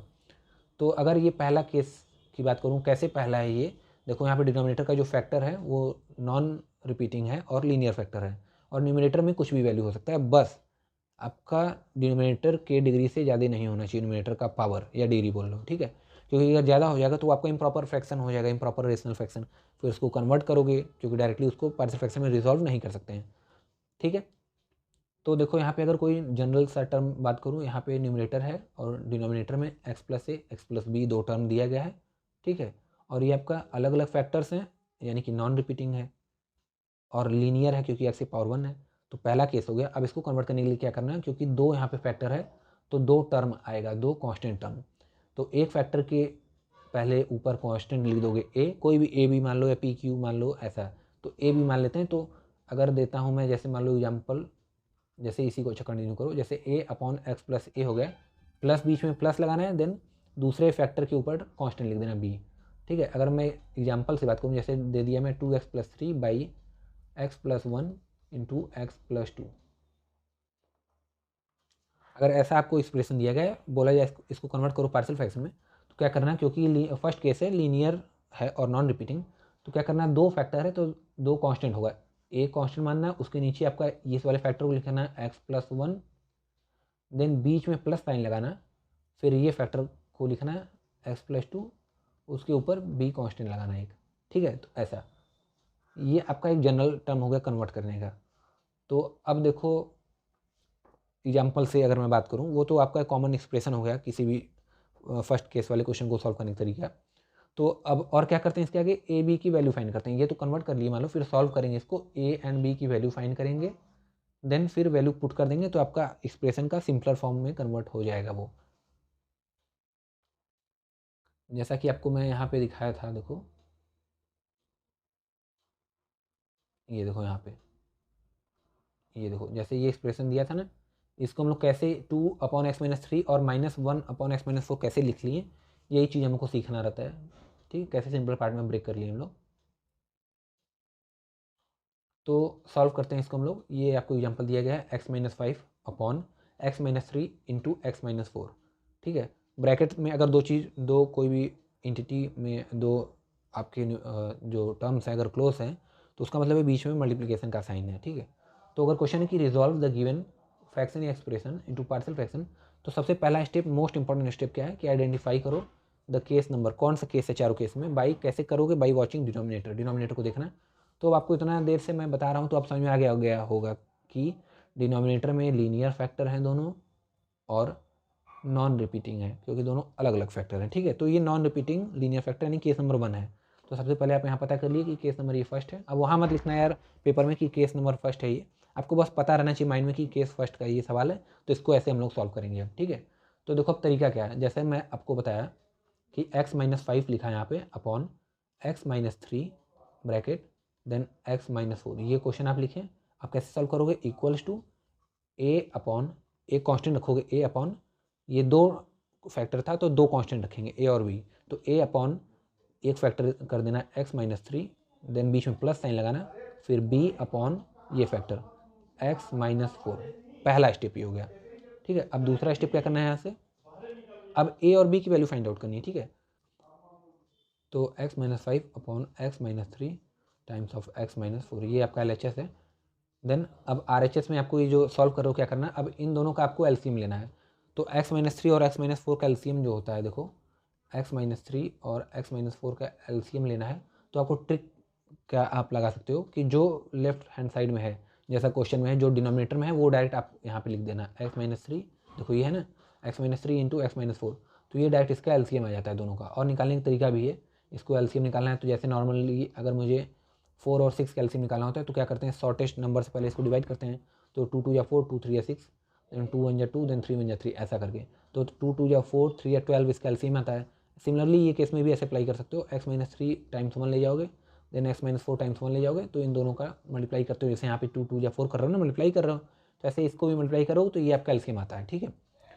तो ये तो शॉर्ट ट्रिक ये लगा लेना टाइम सेव करने के लिए कि जो आपका LHS साइड में जो क्वेश्चन का ये जो है आपका डिनोमिनेटर में, वही आपका एलसीएम आरएचएस में भी आता है। तो सिमिलरली वही चीज़ यहाँ पे कॉपी कर दो। उसके बाद कैसे सॉल्व करोगे, ये x-3 है। अब देखो ये x-3, अगर मैं पेन थोड़ा चेंज करता हूँ तो a के पास x-3 है, ठीक है। तो a के पास क्या नहीं है, यहाँ डिनोमिनेटर से जब कंपेयर करोगे तो x-4 नहीं है, तो a के साथ x-4 का यहाँ पे क्रॉस मल्टीप्लाई कर दो, ठीक है। तो a के पास x-4 यहाँ पे चला गया, बीच में प्लस का साइन है, लोग प्लस का साइन भूल जाते हैं, क्या करना, बीच में प्लस साइन है तो प्लस साइन लगाओ। फिर b के पास x-4 है दोनों डिनोमिनेटर में, देखो x-3 और x-4 में से b के पास x-4 है, तो b के पास x-4 है तो क्या नहीं है, x-3 नहीं है, तो b के साथ x-3 दे दो, उसको मल्टीप्लाई कर दो, तो plus b times of x-3। ऐसा कर सकते हो, नहीं तो फिर देखो ऐसे भी हम लोग कर सकते हैं। तो अगर मैं यहाँ पे थोड़ा इरेज करता हूँ फिर बात करते हैं हम लोग। तो देखो सबसे पहले क्या किए, यहाँ से लिखे x-5 by x-3 times of x-4। अब यहाँ पे एलसीएम लिए x-3 then x-4, same to same ये वाला यहाँ पे कॉपी कर दिए। अब क्या करना है, डायरेक्ट यहाँ पे क्रॉस मल्टीप्लाई भी कर सकते हो, यानी a इंटू x-4 लिख दोगे, बीच में प्लस लगाए तो प्लस, देन b का x-3 से मल्टीप्लाई करोगे तो b टाइम्स ऑफ x-3, ये ऐसे कर लो। या तो जैसा मैं अभी जस्ट पहले बताया कि a के पास यहाँ पे x-3 है, देखो x-4 ये वाला नहीं था उसके पास, तो x-4 से मल्टीप्लाई कर दिए। सिमिलरली b के पास यहाँ x-4 था ये वाला, लेकिन x-3 नहीं था, तो b को x-3 से मल्टीप्लाई कर दिए। दोनों से किसी से भी कर लो, बस करने आना चाहिए, ठीक है। तो फिर क्या करना है, यहाँ पे LHS ये है, देखो LHS लेफ्ट हैंड साइड, ये है राइट हैंड साइड, तो LHS का डिनोमिनेटर RHS के डिनोमिनेटर्स कैंसिल हो गया क्योंकि दोनों सेम है। तो क्या बचा, x-5 equals to a times of x-4 plus b times of x-3। अब मेन हम लोग सॉल्व क्यों करते हैं, हम लोग को a एंड b की वैल्यू फाइंड आउट करनी रहती है, ठीक है। तो a और b की वैल्यू फाइंड आउट करना है, यानी कि अब देखो हम लोग को ये इक्वेशन फर्स्ट है हमारा। अब इस फर्स्ट इक्वेशन में ऐसा कोई a या b की वैल्यू रखो जिससे कि एक टर्म को जीरो बना दो, ताकि दूसरे टर्म को इजीली फाइंड आउट हम लोग कर पाएँ। तो अगर इस टर्म में देखो, अगर मैं यहाँ पे x की वैल्यू अगर 4 रख देता हूँ तो क्या हो जाएगा, x-4 में अगर x की वैल्यू 4 रखता हूँ तो क्या हो जाएगा, 4-4, इस x की जगह ये 4 रखा तो 4-4 हो गया, तो ये जीरो हो गया, यानी कि अब a इंटू जीरो हो गया, यानी कि जीरो ओवरऑल। तो यानी बस हमारा b टर्म ये वाला बचेगा, जिससे कि हम लोग फिर x की वैल्यू फाइंड आउट कर सकते हैं। सिमिलरली b वाले टर्म को एक बार, मतलब एक बार a वाले टर्म को जीरो बनाना है, अगली बार b वाले टर्म को जीरो बनाना है, ठीक है। तो उसके लिए a की वैल्यू हम लोग अगर इसमें x की वैल्यू अगर 4 रखते हैं, अब कैसे 4 रख के जीरो बन रहा है ये अगर बात करें तो क्या है, हम लोग को बारी बारी से टर्म को जीरो बनाना होगा। जैसे x-4 है, इसको जीरो बनाने के लिए x-4 इक्वल टू जीरो कर दिए, तो x की वैल्यू यहाँ पे -4 जो है वो इक्वल के उस साइड जाएगा तो प्लस आएगा, तो x इक्वल टू 4 हो गया। सिमिलरली अगर ऐसे ही अगर मुझे x-3 ये वाला टर्म है, देखो ये वाला, अगर इसको मुझे पता करना है कि कैसे मैं जीरो बनाऊंगा, क्योंकि इसके साथ यहाँ पे b देखो है ऐसा, तो b वाले टर्म को अगर मुझे जीरो बनाना है तो क्या करना है, x-3, मतलब ये मैं बता रहा हूँ आपको कि कैसे पता करोगे कि x की वैल्यू क्या रखोगे कि वो टर्म जीरो बन जाए। तो x-3 ये वाला टर्म जीरो बनाना है, तो x-3 इक्वल टू जीरो रख दो, तो x की वैल्यू यहाँ से x इक्वल टू 3 आ जाएगी, यानी कि अगर x की वैल्यू 3 रखते हो तो आपका वो जो टर्म है वो जीरो हो जाता है, ठीक है। तो अब इसको मैं इरेज करता हूँ थोड़ा सा, फिर बात करते हैं। तो यानी कि अब यहाँ पे लिखना, आप लोग लिखना भी होता है कि putting value of x equals to 4 in equation first, जो हम लोग इक्वेशन फर्स्ट बनाए ऊपर, उसमें अगर x इक्वल टू 4 रखता हूँ तो क्या होगा, तो हर जगह लेफ्ट हैंड साइड जहाँ जहाँ x है, आइदर लेफ्ट हैंड साइड और राइट हैंड साइड, आपको x की वैल्यू 4 रखनी है अब, ठीक है। तो यहाँ पे x-5 है, यानी x की वैल्यू 4 रखो, यहाँ पे भी और यहाँ पे भी, तो 4-5 equals to a times of 4-4 plus b times of 4-3, ठीक है। अब सॉल्व करो, 4-5 करोगे तो ये होता है -1, क्योंकि 5 बड़ा है और 5 के साथ माइनस का सिंबल है, तो माइनस करने पे बड़े वाले का सिंबल लगता है, तो -1 हो गया, इक्वल्स टू, अब 4 में से 4 गया तो जीरो हो गया, और a इंटू जीरो करोगे क्योंकि ब्रैकेट है, तो ब्रैकेट जब ओपन करते हैं तो मल्टीप्लिकेशन का साइन आता है, सिंपल से ऐसा बोलो, अगर ये ब्रैकेट में है कोई चीज़ तो इसका मतलब होता है यहाँ पे मल्टीप्लिकेशन है, तो a इंटू जीरो यानी पूरा टर्म जो जीरो हो गया, प्लस अब 4-3 करोगे तो 1 होता है, यानी b इंटू 1, तो b बन जाए सिंपल सा b हो गया, यानी कि -1 इक्वल्स टू b, एक आपका वैल्यू b का आ गया -1। अब हम लोग को a की वैल्यू निकालनी है, तो यानी कि इस बार अब हम लोग b वाले टर्म को जीरो बनाते हैं। देखो a वाले टर्म को जीरो बनाओगे तो b की वैल्यू निकलेगी, और b वाले टर्म को जीरो बनाओगे तो a की निकलेगी। क्यों ऐसा, क्योंकि अगर a टर्म को यहाँ पे मान लो, देखो यहाँ पे हाईलाइट करता हूँ, अगर a को जीरो बना दिए a वाले टर्म को, तो ए वाला टर्म जब जीरो हो गया तो ए की वैल्यू कहाँ से मिलेगी, क्योंकि वो तो जीरो हो गया, तो बस बचेगा आपका बी वाला, ये वाला टर्म, तब तो बी की वैल्यू निकलेगी ना। अगर बी वाले टर्म को जीरो बना रहे हो यानी ये पूरा ओवरऑल आपका जो टर्म है ये वाला वो गायब हो जाएगा, तो ए वाले की ही तो वैल्यू निकलेगी। एक को गायब करो तो दूसरे का वैल्यू निकलता है, और दूसरे गायब करोगे तो पहले का वैल्यू निकलेगा, ठीक है। सिमिलरली बी का वैल्यू -1 आ गया, और मुझे अब एक्स में वैल्यू रखना है ऐसा कि बी वाला टर्म गायब हो जाए ताकि ए की वैल्यू मैं निकाल पाऊँ। तो यहाँ पे देखो x का वैल्यू अगर मैं यहाँ पे 3 रख देता हूँ तो आपका ये जो b वाला टर्म है वो जीरो हो जाता है। तो पुटिंग यहाँ पे दोबारा लिखोगे, putting value of x equal to 3 in equation first, ठीक है, ये रखोगे जब, तो 3 माइनस इस इक्वेशन फर्स्ट में वैल्यू x की जगह 3 रख दो, तो 3 - 5 equal to a time of 3 - 4 plus b times of 3 - 3। अब देखो 3 - 3 हो गया जीरो, और जीरो इंटू बी करोगे तो जीरो हो जाएगा, तो 3 - 5 यहाँ पे आते हैं तो हो गया -2 इक्वल्स टू -3, 3 में से -4 गए तो -1 होता है, यानी कि a इंटू -1 प्लस जीरो। तो फिर a इंटू -1 करोगे तो क्या होगा, देखो a इंटू -1 करने पे -a होगा। अगर मैं सिंपल से बोलता हूँ कि a इंटू 1, a बन जाए क्या होगा a, जैसे 1 बन जाए 1 तो a बन जाए a, तो और यहाँ पे a की वैल्यू, a के पहले प्लस का सिंबल होता है, अगर ना लिखा जाए तो प्लस होता है, और प्लस इंटू माइनस जब करते हो तो माइनस आता है। जैसा आपको ये पता होगा कि प्लस इंटू प्लस करेंगे तो प्लस आता है, प्लस इंटू माइनस करते हैं तो माइनस, माइनस इंटू माइनस करते हैं तो प्लस, और माइनस इंटू प्लस करते हैं तो माइनस, ठीक है। तो अब यहाँ पे प्लस इंटू माइनस किया गया तो माइनस ए आया, ए बन जाए ए तो माइनस ए बन जाए माइनस ए, ठीक है। तो यहाँ पे यानी माइनस ए इक्वल टू, ये -2 है तो माइनस से माइनस कट गया ये, तो 2 इक्वल्स टू ए, यानी ए की वैल्यू 2 आ गई। तो अब क्या करना है, हमको पता चल गया कि बी की वैल्यू -1 है और ए की वैल्यू 2 है, तो सिंपल से यहाँ पे आपको पुट कर देना है, कहाँ पे, ऐसे जो हम लोग यहाँ पे स्टार्टिंग में लिखे थे ना, इसको ऐसा, यहाँ पे अगर मैं लिखूँ इसको ऐसा लिखता हूँ, यहाँ पे देखो x-5 upon x-3 into x-4 ये था, इसको हम लोग ऐसे लिख रहे थे a upon x-3 plus b upon x-4। तो अब ये जो a और b है इसको वैल्यू रख दो, यहाँ पे a की वैल्यू कितनी आई, यहाँ पे 1 आई है, देखो सॉरी 2 आई है यहाँ पे, देखो a की वैल्यू, और b की वैल्यू -1, तो 2 और -1 यहाँ पे पुट कर दो, तो यहाँ पे a की वैल्यू 2 हो गया बाई x-3 प्लस b की वैल्यू -1 है अपॉन x-4, ठीक है। अब यहाँ पे देखो ये हो गया 2 अपॉन x-3, ये प्लस इंटू माइनस करोगे तो माइनस हो जाएगा, अब 1 अपॉन x-4, तो ये आपका हो गया x-5 upon x-3 into x-4 का पार्शियल फ्रैक्शन, ये 2/x-3 माइनस 1/x-4। यही देखो क्या स्टार्टिंग में हम लोग जो यहाँ पे लिखे थे वही आंसर है कि चेंज है, थोड़ा मिला लो।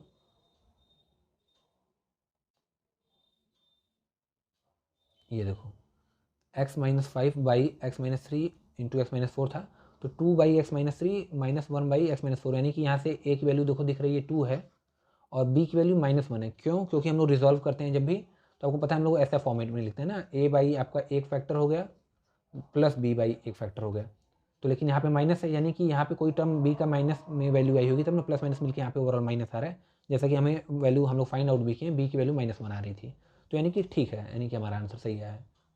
तो ये पहला मेथड को सॉल्व करने का तरीका हो गया, सिंपल सा होता है, एक बार एक टर्म को जीरो बनाता है, एक बार दूसरे टर्म को, और ए एंड बी की फाइंड आउट करनी होती है वैल्यू। तो एक एग्जाम्पल से मानता हूँ नहीं उतना आइडिया क्लियर हुआ होगा, थोड़ा बहुत अगर जो भी डाउट है तो उसलिए दोबारा क्वेश्चन दूसरा हम लोग सॉल्व करते हैं, ये वाला। तो क्वेश्चन इस वाले की अगर बात करूँ तो resolve the given expression into partial fraction, आपको पार्शियल फ्रैक्शन में रिजॉल्व करना है, या तो क्वेश्चन इस फॉर्म में भी लिख के दे सकता है कि डिकम्पोज करो द गिवन एक्सप्रेशन को उसके पार्शियल फ्रैक्शन में, यानी decompose the given expression into it's partial fraction, आपको क्वेश्चन ये दिया हुआ है। अब यार तुम लोग डिनोमिनेटर में देखोगे ये वाला, अब सोचो, हाँ क्योंकि देखो सबसे पहले आपको मैं बताया कि डिनोमिनेटर देखना, पता करना कौन सा केस है, तो आपको दिख रहा है यहाँ से क्वाड्रेटिक वाला केस है क्या, यानी कि केस नंबर 3 है, 3 या 4 में से कोई भी, तो ऐसा नहीं है। आपको एक चीज़ ध्यान देना है क्या, कि जो केस 3 और 4 में जो क्वाड्रेटिक एक्सप्रेशन होता है, ठीक है, जो क्वाड्रेटिक फैक्टर होता है वो हमेशा, मतलब उसको हम लोग सिंपलर उसके फैक्टर के फॉर्म में नहीं लिख पाते हैं। जैसे देखो क्या मैं कहना चाह रहा हूँ, अगर एक मिनट देखो, जैसे ये केस की बात करूँ, यहाँ पे थोड़ा सा इरेज करता हूँ, ये थोड़ा सा इंपॉर्टेंट बात है, सुन लो। देखो एक्स प्लस बी, अगर जैसे यहाँ पे ये केस 3 में ये क्वाड्रेटिक फैक्टर क्योंकि हाईएस्ट एक्स का पावर 2 है, ठीक है, तो अब इसको क्वाड्रेटिक जो इक्वेशन होता है, क्वाड्रेटिक इक्वेशन, उसको हम लोग सिंपल सा ब्रेक डाउन करके उसके फैक्टर के फॉर्म में भी तो लिख सकते हैं। लेकिन यहाँ पे जो ये इक्वेशन होता है उसको फ्रैक्शन नॉर्मल उसके सिंपल फैक्टर में हम लोग नहीं लिख पाते हैं, ठीक है। जैसे आप लोग पढ़े होंगे, जैसे अगर यहाँ पे अगर कोई भी टर्म है, जैसे इस एग्जाम्पल में ही बात करूँ यहाँ पे x square minus x minus two, ठीक है, x square minus x minus to, ये मत देख लेना सीधे कि यहाँ एक्स की पावर 2 है, क्वाड्रेटिक है, तो आपको थर्ड या फोर्थ केस लगेगा, और जब मैं आपको अगले वीडियो में बता दूंगा कि कैसे सॉल्व करते हैं तो वैसे सॉल्व करते हैं, ऐसा नहीं है। आपको चेक करना होगा कि ये कहीं फैक्टराइज तो नहीं हो रहा है। आपको इस एक्सप्रेशन को पहले फैक्टराइज करके देखना होगा कि फैक्टराइज हो पा रहा है कि नहीं। अगर नहीं हो पाता है तब हम लोग वो केस थर्ड और फोर्थ वो लगाते हैं, ठीक है। अगर फैक्टराइज हो जाता है तो हमारा simple case first and second बन जाता है, जो कि इजीली सॉल्व हो जाता है, ठीक है। तो फैक्टराइज करके देखो, x square minus x minus to है। फैक्टराइज करने का क्या तरीका है, आपको ऐसा मल्टीप्लाई करना है कि 2 आए और ऐसा एडिशन करना है कि -1 आए। तो अगर मैं इसको ऐसे लिखता हूँ, x square minus 2x plus x minus two. अब देखो, अगर मैं यहाँ पे 2x स्क्वायर आना चाहिए मल्टीप्लिकेशन में, -2x स्क्वायर, तो मैं दो टर्म इसको ब्रेक किया हूँ, -2x और x में, तो -2x और x को मल्टीप्लाई करोगे तो -2x स्क्वायर आ गया, और जब एडिशन करोगे तो -x आ गया, यानी कि परफेक्ट है।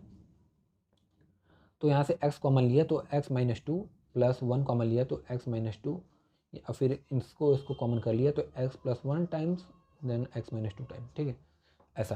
तो यानी कि अब आप देख पा रहे होगे ये क्वेश्चन आपको देखने में थोड़ा सा कन्फ्यूजिंग था, लेकिन ये रियल क्वेश्चन क्या है, ऐसा कुछ लिखा गया है। 2x माइनस 5 अपॉन डिनोमिनेटर में इसका x प्लस 1 है, देन x माइनस टू। ये आपको पहले जो डिनोमिनेटर में जो क्वाड्रेटिक इक्वेशन जो भी दिया गया हो, या क्वाड्रेटिक एक्सप्रेशन जो भी दिया गया हो, इक्वेशन ही दिया है, ये एक्सप्रेशन दिया है, क्योंकि मैं बताया डिफरेंस क्या है, इक्वेशन में इक्वल टू 0 हो जाता है, ठीक है। यहाँ पे ऐसा नहीं था। तो इस एक्सप्रेशन को, क्वाड्रेटिक एक्सप्रेशन को पहले फैक्टराइज कर लो। अगर हो पा रहा है तो ठीक, अगर नहीं हो पा रहा है तब वो केस थर्ड और फोर्थ में आ गया, अगर हो गया तो केस फर्स्ट एंड सेकंड में आ गया वो, ठीक है। तो ये देखो फैक्टराइज हो गया x plus 1 x minus two में, ये इसके फैक्टर्स हो गए, ठीक है। तो अब ये केस नंबर कौन सा हो गया, फर्स्ट हो गया, क्योंकि ये लीनियर फैक्टर है दोनों, और नॉन रिपीटिंग है, दोनों अलग अलग हैं। अब इसको मुझे सॉल्व करना है, तो कैसे सॉल्व करेंगे, 2x minus 5 upon x plus 1 then x plus x minus two. अब देखो सॉल्व करने का तरीका है, जैसे मैं आपको बताया दो फैक्टर है तो दो कांस्टेंट आएगा, ए के नीचे एक बार एक्स प्लस 1 लिख दो, बीच में प्लस साइन लगाओ, then B upon x minus two लिख दो, ठीक है। तो ये हो गया आपका। फिर अगला स्टेप क्या है, इसको लिखो 2x minus 5 upon x plus 1 into x minus two. अब इसका दोनों का, इन दोनों का एलसीएम लोगे तो ये मैं बताया सिंपली धीरे से कॉपी कर लेना, यही आएगा x plus 1 into x minus two. अब देखना क्रॉस मल्टीप्लाई कर दो, यहाँ पे ए के साथ एक्स माइनस टू का इंटू होगा तो ए एक्स माइनस टू, बीच में प्लस का साइन है, देन बी के साथ इसका मल्टीप्लाई करोगे टाइम्स ऑफ एक्स प्लस 1, ठीक है। अब क्या करना है नेक्स्ट स्टेप में, देखो स्टेप वाइज लिखना है आपको, 2x minus 5 upon x plus 1 into x minus two हो गया, equals to A times of x minus two plus B times of x minus x plus 1 upon x plus 1 into x minus two, ठीक है। अब यहाँ पे देखोगे denominator और का एल एच एस साइड और आर एच एस साइड दोनों सेम है तो कट हो गया, तो अब क्या बचा आपका यहाँ पे, ये हो गया 2x minus 5 equals to A times of x minus two plus B times of x plus 1, ठीक है, ये बच गया आपका। अब सिंपल सा क्या करना है आपको, दो टर्म हो गया, एक ए के साथ एक्स माइनस टू और बी के साथ एक्स प्लस 1 है। अब बारी बारी से दोनों को जीरो बनाओ। अब मुझे अगर इस टर्म को देखो जीरो बनाना है, ये आपका इक्वेशन फर्स्ट यहाँ पे बोल दो, ठीक है। ये टर्म हमारा है ए time of x minus to, इसको मुझे जीरो बनाना है, तो एक्स की वैल्यू क्या रखूँगा कि जीरो आ जाए ये टर्म। तो क्या करना, सीधे इस टर्म के बराबर जीरो रख देना, ठीक है। तो अगर मैं बराबर जीरो रखता हूँ तो यहाँ पे सीधे हो गया, ए उस साइड जाएगा तो जीरो हो जाएगा, क्योंकि यहाँ इंटू में उधर जाएगा डिवाइड हो जाएगा, तो by A equal to zero हो गया। तो यानी एक्स माइनस टू बराबर zero, then x equal to यहाँ माइनस टू में था, इक्वल के उस साइड जाएगा तो प्लस टू। तो एक्स की वैल्यू अगर मैं टू रखता हूँ तो यहाँ से ये टर्म जो है आपका जीरो हो जाएगा, रख के देखो। अब लिखना है putting x equal to two in equation first. तो जब टू रखोगे तो टू टाइम्स ऑफ, यहाँ पे टू हो जाएगा एक्स का वैल्यू, देखो टू रख दिया, minus 5 equal to A times of two minus two plus B times of two plus 1, जहाँ जहाँ एक्स है वहाँ टू रख दो। अब सॉल्व करो, टू टू जा हो गया 4, 2 इंटू टू 4 हो गया, माइनस 5 इक्वल टू ए, अब टू में से टू गया जीरो हो गया ये, प्लस बी और टू प्लस 1 हो गया 3, फिर 4 में से 4 माइनस फाइव में से 4 गया तो क्या बचा, -1 इक्वल टू ये पूरा जीरो हो गया, ए इंटू जीरो जीरो हो गया, किसी भी नंबर में जीरो से मल्टीप्लाई करो तो जीरो हो जाता है, प्लस 3b, देखो 3 इंटू बी यानी 3b। अब यहाँ से देखो लिखा है -1 = 3b। अब एक बात यहाँ से समझो, इंपॉर्टेंट बात क्या है, लोग यहाँ पे ला के भी गलत कर देते हैं, यहाँ तक लाते हैं सही, फिर गलत क्या कर देते हैं। देखो मैंने आपको, क्योंकि लोग ओवरऑल आपका देखो देखेंगे कि सही आप पार्शियल फ्रैक्शन लिख पाए हो कि नहीं, ठीक है। इसलिए क्या होता है, कैलकुलेशन में थोड़ा सा एरर कर देते हैं लोग, जिससे कि पूरा क्वेश्चन गलत हो जाता है। तो क्या करना है यहाँ पे, देखो क्या एक मैं आपको थोड़ा सा ट्रिक बताता हूँ कैसे क्या करना कि गलत ना हो। क्या करते हैं लोग कि इसको कर देंगे, लिख देंगे कि 3 = b या -3 = b कर देते हैं, ठीक है। लेकिन आपको इसको सॉल्व करने का क्या तरीका है, अगर लिखा है -1, जब भी लिखा हो -1 = या कोई भी लिखा हो =3 टाइम्स ऑफ b, ठीक है। तो ऐसे ओपन कर लेना 3 टाइम ऑफ b यानी 3 × b। अब 3 यहाँ पे b के मल्टीप्लाई में उस साइड जाएगा तो 3 क्या हो जाएगा, डिवाइड में आ जाएगा, तो यानी -1/3। लोग 3 ऊपर कर देते हैं, ठीक है। तो -1 ये इंटू में था तो नीचे आ गया, /3 = b, यानी कि b की वैल्यू क्या आई, -1/3। लोग कर देते हैं b की वैल्यू -3, ठीक है। या कोई भी करते हैं तो मतलब डिवाइड में नहीं ले आते हैं उसको, डायरेक्ट वही वाला वैल्यू लिख देते हैं। काफ़ी लोगों को मैं देखा हूँ ऐसा, इसीलिए आप लोग थोड़ा सा केयर करना है ये बात। b की वैल्यू -1/3 आ गई है, ठीक है। अब मैं थोड़ा सा इरेज करता हूँ, फिर या तो फिर यहाँ पे लिखते हैं हम लोग।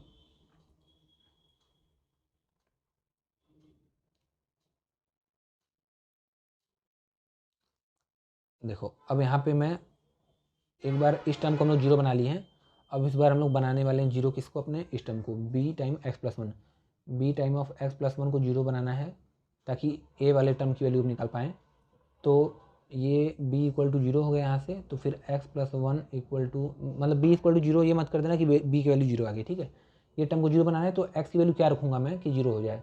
तो x की वैल्यू यहाँ से अगर मैं देखो तो -1, ये +1 है, इक्वल के उस साइड गया तो -1, यानी कि x की वैल्यू -1 रखने पे b का टर्म पूरा 0 हो जाएगा।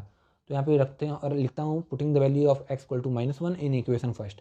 तो -1 जहाँ जहाँ x है वहाँ पे रखो, तो यहाँ पे लिखोगे 2 टाइम्स ऑफ -1 -5, ठीक है। इसको इरेज करता हूँ थोड़ा सा, equal to a time of x की वैल्यू यहाँ -1 यहाँ भी रखो, तो -1 -2 प्लस b टाइम ऑफ -1 + 1, ठीक ऐसा है। तो अब यहाँ से देखोगे, एक मिनट इसको इरेज कर देता हूँ। तो ये हो गया आपका, देखो यहाँ पे फिर 2 टाइम ऑफ -1, 2 × -1 करोगे तो -2, then -5 equal to a times of -2 और -1 करोगे तो -3 हो गया, प्लस b इंटू -1 + 1 करोगे तो 0 हो जाएगा, तो b × 0। तो फिर हो जाएगा -2 और -5 जोड़ोगे तो -7 आता है, फिर इक्वल टू a इंटू -3, ये प्लस ये पूरा 0 होगा, b × 0 हो गया आपका 0। तो यानी -7 इक्वल टू कितना है, -3 × a करोगे तो -3 है। तो माइनस से माइनस साइन कट गया, अगर इक्वल एक माइनस इस साइड है इक्वल के और दूसरा इस साइड है तो माइनस माइनस कट गया। तो -7 इक्वल टू -3 ये था, तो माइनस माइनस कट गया, तो 7 इक्वल टू 3 है। तो 7 = 3 × a है ये, ठीक है। ऐसे ओपन करके लिख लो, फिर 3 यहाँ इंटू में है तो यहाँ जाएगा तो डिवाइड में आ जाएगा, यानी कि 7/3 = a। a की वैल्यू क्या आ गई, 7/3 आ गई। तो अब क्या करना है, सिंपल सा वैल्यू a का रख देना है। तो यहाँ पे अगर मैं सिंपल सा वैल्यू रखता हूँ a का, यहाँ पे a का वैल्यू आया है यहाँ पे क्या, 7/3, देख लूँ एक बार फिर से मैं, 7/3 अपॉन ये नीचे में x+1 है, देखो x+1, फिर बीच में प्लस, b की वैल्यू कितना आया यहाँ पे हम लोग निकालें, देखो -1/3, ठीक है। तो -1/3 अपॉन ये वाला x-2, ये आ गया। अब इसको ऐसे करके मैं छोड़ देना, आपको इसके आगे भी स्टेप एक फर्दर बढ़ाना होगा। क्या, देखो एक मिनट, अभी तो a और b की वैल्यू सिंपल सा रख दी है, लेकिन अब थोड़ा सा इसको अरेंज फॉर्म में भी लिखना होगा आपको।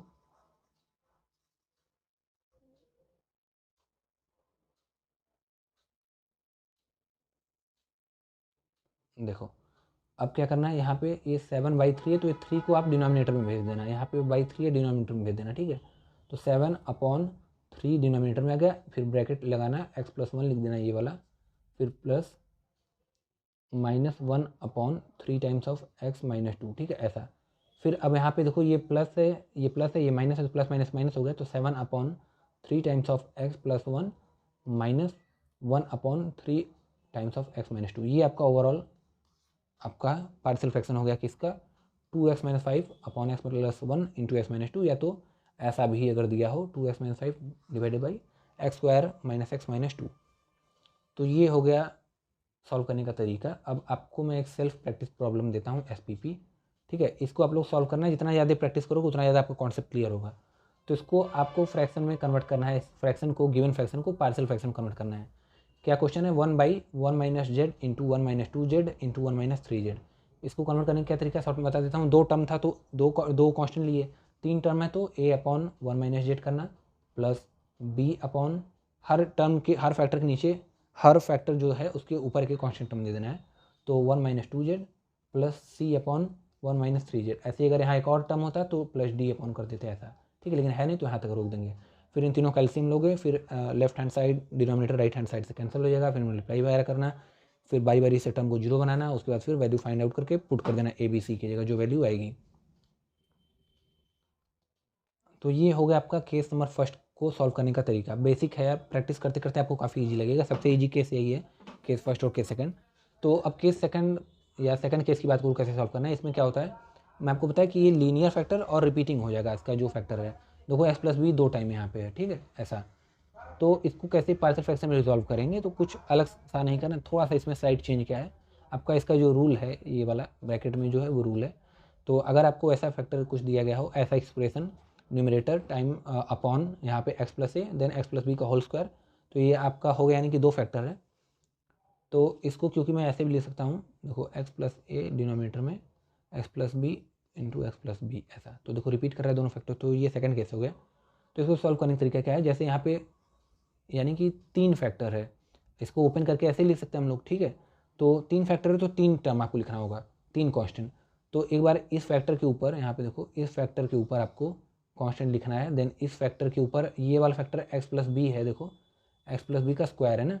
तो आपको पहले क्या करना है, x प्लस बी के ऊपर एक आपको ऊपर यहाँ पे कांस्टेंट लिखना है, देन फिर x प्लस बी का होल स्क्वायर के ऊपर लिखना है, ठीक है ऐसा c।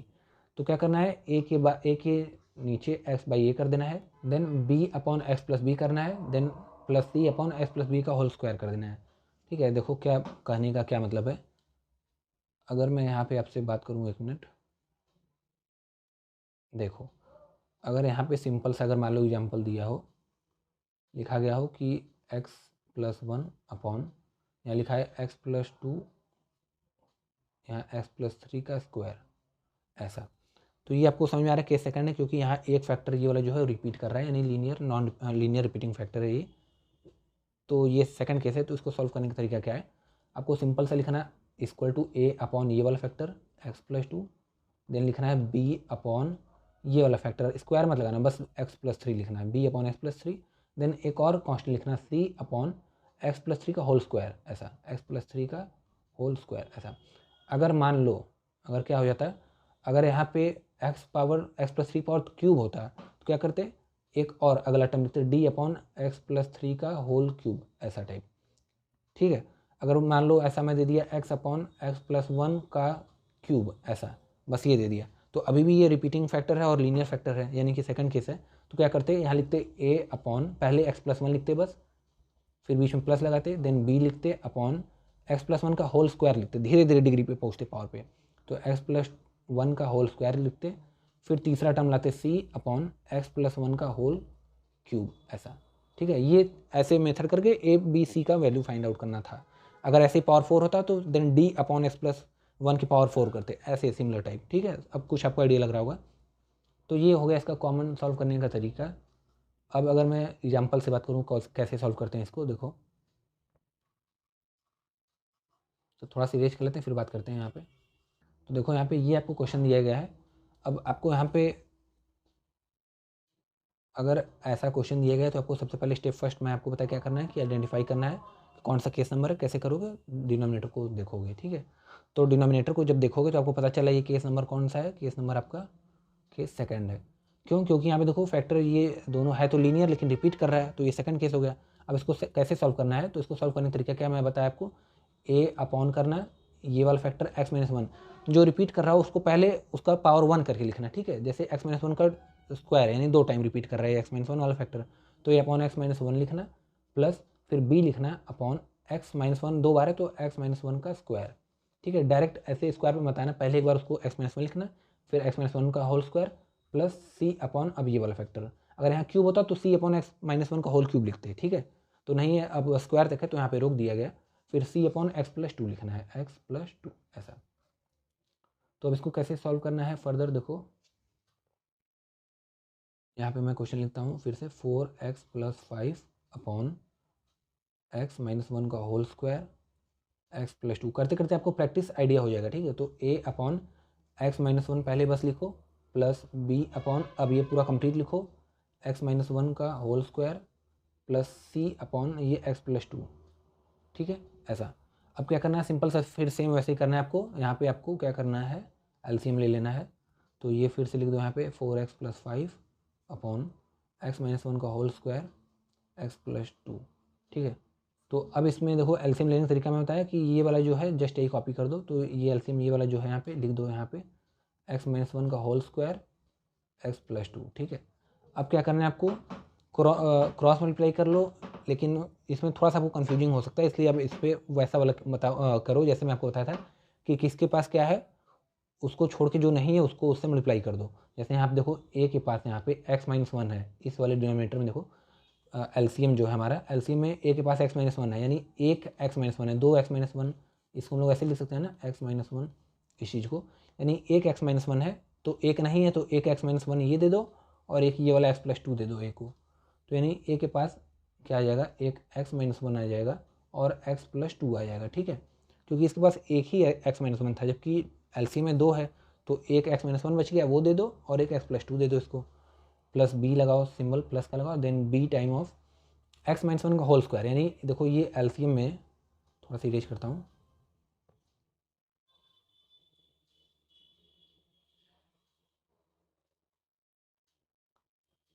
देखो यहाँ पे x - 1 को पावर 2 है, यानी कि ये वाला एलसीएम में इसके पास ये ऑलरेडी x - 1 का होल स्क्वायर है, यानी ये कंप्लीट टर्म है। ये वाला x + 2 टर्म नहीं है, तो प्लस b अपॉन x + 2 कर दो, फिर प्लस ये वाला प्लस हो गया। देन c के पास देखो x + 2 है, ये वाला है, ये टर्म नहीं है, जो नहीं है उसे मल्टीप्लाई कर दो, तो x - 1 का होल स्क्वायर होगा, ये आपका हो गया, ठीक है। अब फर्दर इसको सॉल्व करते हैं आगे, इसको इरेज कर लेता हूँ मैं।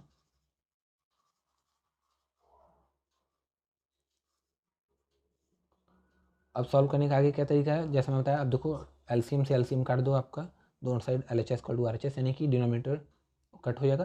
तो क्या बचेगा, 4x + 5 = a times of x - 1 x + 2 plus b times of x + 2 plus c times of, यहाँ पे देखो x - 1 का होल स्क्वायर, ये हो गया, ठीक है। अब इसको फिर फर्दर सॉल्व करते हैं हम लोग। अब बारी बारी से टर्म्स को जीरो बनाओ, ठीक है। डायरेक्ट यहाँ पे मल्टीप्लाई करके भी कर सकते हो वैल्यू फाइंड आउट करने के लिए, तो फिर जीरो बनाने के करोगे तो थोड़ा सा ईजी हो जाता है, ठीक है। तो जीरो बनाने के लिए टर्म को देखो क्या करते हैं, अगर मैं यहाँ पे b की वैल्यू, अगर देखो यहाँ पे अगर b वाले टर्म को जीरो बनाऊँ तो x + 2 को अगर मैं जीरो रखता हूँ, अब इसलिए ऐसा कर रहा हूँ जैसे मैं आपको पहले ही बता दिया कि x + 2 को जीरो रखोगे तो पता चलेगा कि x की वो कौन सी वैल्यू रखें जिससे कि ये वाला टर्म जीरो हो जाए। तो x + 2 = जीरो किया, तो x की वैल्यू अगर मैं -2 रखता हूँ, ऐसे भी आपको दिख रहा होगा कि x + 2 है, जीरो करना है, तो अगर x का -2 रख दूंगा तो -2 + 2 होकर जीरो हो जाएगा। यानी कि अगर मैं x की वैल्यू -2 रखता हूँ यहाँ पे, तो ये वाला टर्म जीरो हो जाता है, ठीक है। तो अब रख के देखते हैं x की वैल्यू -2, ओके। तो पुटिंग वैल्यू, ये इक्वेशन इसको फर्स्ट बोल दो, लिखो putting value of x = -2 in equation first equation में x की वैल्यू -2 रखेंगे तो क्या आएगा, 4 टाइम, जहाँ जहाँ x है वहाँ -2 रखो, 4 यहाँ पे देखो 4 time of -2 + 5 = a times of, यानी a इंटू -2 - 1 फिर -2 + 2, जैसे जैसे है वैसे वैसे बस रखते चलो, प्लस b टाइम ऑफ यहाँ पे -2 + 2, फिर ये c के साथ देखो plus c time of x - 1 का होल स्क्वायर, यानी c -2 - 1 का होल स्क्वायर, ऐसा। तो अब ये 4 × 2 करोगे तो 4 2 जा 8 होगा और माइनस लग जाएगा क्योंकि -2 से मल्टीप्लाई हुआ है। तो 4 2 जा 4 × 2 -2 करोगे तो -8 + 5 = 8 टाइम्स ये -2 - 1 हो जाएगा -3, ये -2 और +2 होकर जीरो हो जाएगा, प्लस b वाला टर्म भी आपको देखो यहाँ से +2 - 2 करके जीरो हो जाएगा। ये c टाइम्स ऑफ -2 और -1 करोगे तो -3 हो जाता है, -3 का स्क्वायर, ठीक है। फिर ये -8 में से 5 जाएगा तो -3 हो जाएगा, = ये देखो जीरो से कोई भी नंबर से मल्टीप्लाई करोगे तो फर्दर जीरो हो जाएगा, कोई टर्म से मल्टीप्लाई कर लो जीरो का, तो ये हो गया आपका जीरो बी भी जीरो हो गया, यहाँ से बी इंटू जीरो जीरो हो गया। सी का देखो -3 का स्क्वायर करोगे तो 9 होगा, यानी सी इंटू 9, यानी कि -3 equal to 9c, C into 9 यानी 9c। तो फिर इसको काटोगे जब तो ये देखो -3 इक्वल टू 9 इंटू सी, यानी यहाँ पे 9 मल्टीप्लाई है सी के साथ। अब सी की वैल्यू क्योंकि निकालेंगे तो 9 को यहाँ पे डिवाइड में भेज दो, तो -3/9 इक्वल टू सी, यानी कि अब इसको कट करोगे तो वो 3 3 3 3 9, यानी -1/3 वैल्यू आ गई आपकी सी की। ठीक है, सी की वैल्यू हम लोग यहाँ से फाइंड आउट कर लिए हैं कितना, -1/3। तो एक टर्म को जीरो बनाने से हम लोग को सी की वैल्यू फाइंड आउट होगी। अब दूसरे टर्म को बनाते हैं जीरो, ताकि ए और बी की भी वैल्यू हम लोग फाइंड आउट कर पाएँ। ठीक है, तो देखो अगर मैं यहाँ से ए की वैल्यू 1 रखता हूँ, देखो यहाँ पे ये वाला जो टर्म है, अब इसको सी को मैं टर्म को जीरो बनाता हूँ। तो अगर यहाँ पे x-1 है, x-1 का whole square equal to zero करता हूँ, तो x-1 इक्वल टू जीरो, यानी x का वैल्यू अगर मैं यहाँ पे x का वैल्यू देखो 1 रख दूँ तो 1 - 1 होकर ये जीरो हो जाएगा पूरा टर्म। ठीक है, तो यहाँ पे मैं x की वैल्यू 1 रखता हूँ, तो पुटिंग सेम यहाँ पे लिखूँगा, putting value of x equal to -1, sorry +1 रखेंगे तब नहीं जीरो होगा। Putting value of x equal to 1 in equation first. तो अब यहाँ पे वैल्यू 1 रख के देखो x की, तो ये हो जाएगा। एक बार इरेज करता हूँ मैं फिर से, यहाँ पे कुछ है नहीं यार, बस आपका देखो कैलकुलेशन है। अगर आपको एक बार आ गया, ये मैं आपको समझाने में इतना समय लग रहा, नहीं तो ये हाईएस्ट 2 मिनट 3 मिनट में ये क्वेश्चन आप आराम से कर लोगे, अगर एक बार आपको आ गया तो। ठीक है, तो इस बार हम लोग को क्या करना है, पुटिंग x इक्वल टू क्या वैल्यू रखनी है यहाँ पे, putting x equal to 1 in equation first. ठीक है, तो 1 रखो, तो 4 टाइम्स ऑफ जहाँ जब x वहाँ 1 रखो, +5 equal to a1 - 1 plus into 1 + 2 plus b 1 + 2 plus c 1 - 1 का स्क्वायर। अब देखोगे यहाँ पे तो 4 1 या 4 हो गया, तो 4 + 5 इक्वल टू ए 1 में से 1 गया जीरो, फिर 2 1 हो गया, 2 + 1 3 प्लस बी टाइम्स ऑफ 2 + 1 3 हो गया, प्लस सी टाइम्स ऑफ 1 में से 1 गया जीरो, जीरो का स्क्वायर करोगे जीरो हो जाएगा। तो 5 + 4 करोगे तो 9 equal to a into zero या जीरो, जीरो इंटू थ्री या जीरो, यानी जीरो से किसी भी टर्म को मल्टीप्लाई कर दोगे जीरो हो जाएगा पूरा। प्लस 3 इंटू बी करोगे तो 3 भी हो जाएगा, प्लस सी इंटू जीरो हो गया तो जीरो, यानी कि 9 इक्वल टू 3b, यानी कि ये अब आ गया 9 इक्वल टू 3b, यानी कि अब 9 इक्वल टू 3 इंटू बी है, तो 3 को यहाँ डिवाइड में भेज देना, यानी 9/3 इक्वल टू बी, यानी कि 3 3 या 9, यानी कि बी की वैल्यू आ गई 3। ठीक है, बी की वैल्यू आ गई 3, और सिंपली अब ए की वैल्यू बस बची निकालने के लिए, बी की वैल्यू 3 आ गया, सी की वैल्यू -1/3 आ गई। अब ए की वैल्यू फाइंड आउट करते हैं, तो देखो ए का वैल्यू कैसे फाइंड आउट करेंगे हम लोग यहाँ पे। तो ए की वैल्यू फाइंड आउट करने के लिए हम लोग कोई भी टर्म रखेंगे, अगर कोई भी वैल्यू रख चेक करेंगे जीरो बनाने के लिए, तो नहीं हो पाएगा ऐसा। अब आपको पूरा इक्वेशन ओपन करना होगा। ऐसा क्यों हो गया देखो, क्योंकि अगर मैं यहाँ पे ए का टर्म मुझे लाना है, ठीक है, कि ए का वैल्यू फाइंड आउट करने के लिए ए का टर्म होना चाहिए, तो इसके लिए मुझे बी का टर्म को ही रखो ऐसा कि जीरो हो जाए, या सी का जीरो करके, ताकि ए का टर्म बचा रहे। लेकिन देखो ए के साथ x-1 है यहाँ पे, ये वाला फैक्टर एक, और यहाँ पे x + 2 है, यानी बी के साथ वाला जो फैक्टर है वो भी है। तो कोई भी टर्म जीरो बनाऊंगा तो ए वाला ऑटोमेटिक जीरो बन जाएगा, जैसा कि आप हर केस में देख पा रहे थे कि ए दोनों वाले केसेस में हम लोग जब रखें वैल्यू, एक बार 1 रखें, एक बार -2 रखें, तो ए की वैल्यू जीरो हो गया, तो मुश्किल हो जाता है ऐसे सॉल्व करने पे कभी कभी। इसीलिए ज़्यादातर आपको वैल्यू अगर जीरो बना पाते हो तो बना लो, नहीं बना पाते हो तो क्या होता है, आगे एक दूसरा स्टेप होता है सॉल्व करने का, कि पूरे इक्वेशन को ओपन कर लो, मल्टीप्लाई कर दो। ठीक है, मोस्ट ऑफ द केसेस आपको मल्टीप्लाई ही करना होगा, थर्ड और फोर्थ केस में जब आप पहुँचोगे तो मल्टीप्लाई ही करना होगा। इसलिए इसको भी देखो अब आगे कैसे करना है, क्योंकि अब हम लोग वैल्यू को जीरो नहीं बना पा रहे हैं। ठीक है, बना नहीं पाएंगे उसके आगे, क्योंकि वैल्यू पूरा ए का जो टर्म है वो जीरो हो जा रहा है। तो देखो अब यहाँ पे बात करते हैं हम लोग कि अब हम लोग को ओपन करना होगा, पूरा मल्टीप्लाई करना होगा ओपन करके। ठीक है, तो लिखते हैं 4x + 5 इक्वल्स टू 8 टाइम्स, अब देखो इसको मल्टीप्लाई करो, x - 1 इंटू x + 2 करोगे तो x का इसमें मल्टीप्लाई करोगे तो x स्क्वायर हो जाएगा, फिर x का 2 में मल्टीप्लाई करोगे तो +2 इंटू x करोगे तो 2x, देन -1 इंटू x करोगे तो -x, फिर -1 इंटू करोगे तो -2, फिर ऐसे ही b इंटू x + 2, फिर प्लस c, ये x - 1 का स्क्वायर है, तो x - 1 को हम लोग ऐसे लिख सकते हैं, x - 1 इंटू x - 1। अब इसका भी मल्टीप्लाई करो तो x इंटू x स्क्वायर, जैसे आपको पता होगा नॉर्मल कि इसका एक बार इसमें मल्टीप्लाई करते हैं, फिर इसका इसमें, फिर इसका इसमें मल्टीप्लाई करते हैं, फिर इसका इसमें। ठीक है, तो x इंटू एक्स करेंगे x स्क्वायर, फिर x इंटू -1 करेंगे तो -x, फिर -1 इंटू एक्स करेंगे तो -x, फिर -1 इंटू -1 करेंगे तो +1। तो यानी x square minus 2x plus 1 ये आ गया आपका मल्टीप्लाई करने पे, ठीक है। तो इसको लिख लो यहाँ पे x square minus 2x plus 1। अब देखो यहाँ पे further 4x plus 5 equals to a times, अब इसको यहाँ पे माइनस कर लो, एक्स स्क्वायर मतलब फर्दर सिंप्लीफाई करो, एक्स स्क्वायर अब 2x में से एक x गया तो प्लस x हो गया minus 2 plus b times of x plus 2 हो गया plus c time of x square minus 2x plus 1, ठीक है। अब देखो a से सबको मल्टीप्लाई कर दो, एक का अंदर सब इस ब्रैकेट में मल्टीप्लाई करोगे तो a इंटू एक्स स्क्वायर करोगे तो a का सबके साथ मल्टीप्लाई होगा, ठीक है। ऐसे क्योंकि ब्रैकेट के बाहर है तो ब्रैकेट के अंदर जो एंटिटी होती है अगर बाहर कोई नंबर है उससे मल्टीप्लाई या कोई भी टर्म है उसमें मल्टीप्लाई करोगे पूरे में होगा। तो इंटू एक्स स्क्वायर करोगे तो ए एक्स स्क्वायर प्लस ए इंटू एक्स करोगे तो ए एक्स हो जाएगा माइनस ए इंटू 2 करोगे तो minus 2a plus b x plus 2b हो जाएगा प्लस सी x square minus 2cx plus c, ये हो जाएगा 4x प्लस 5 इक्वल्स टू, ठीक है। ये हो गया। अब क्या करना है आपको फर्दर, देखो यहाँ पे अगर थोड़ा सा मैं इरेज करता हूँ, एक मिनट,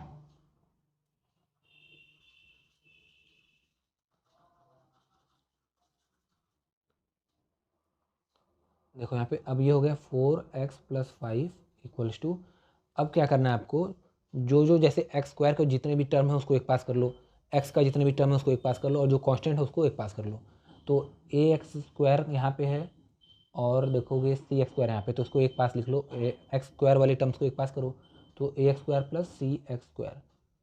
फिर अब और देख लो कहीं एक्स स्क्वायर का टर्म नहीं है, अगर है तो उसको भी पास कर लो, उसके बाद एक्स वाले टर्म को, तो यहाँ पे लिखा है ए एक्स और कोई टर्म है यहाँ बी एक्स है और यहाँ पे सी एक्स है तो उसको पास कर लो, तो ये प्लस ए एक्स हो गया, फिर ये प्लस बी एक्स हो गया, ये माइनस 2c हो गया, माइनस 2cx, ये पास कर लिए। अब कांस्टेंट देखो माइनस 2a, लास्ट में कांस्टेंट लिख लो माइनस 2a प्लस 2b फिर प्लस सी, ऐसा। अब क्या करना है, सभी कांस्टेंट टर्म एक्स स्क्वायर वाले टर्म और एक्स वाले टर्म को एक पास कर लिए, अब उसमें से कॉमन लोगे, ठीक है। तो देखो अब यहाँ पे भी एक्स स्क्वायर है, यहाँ पे भी एक्स स्क्वायर है, तो एक्स स्क्वायर कॉमन लिया मैं तो आ गया क्या, ए प्लस सी, ऐसा।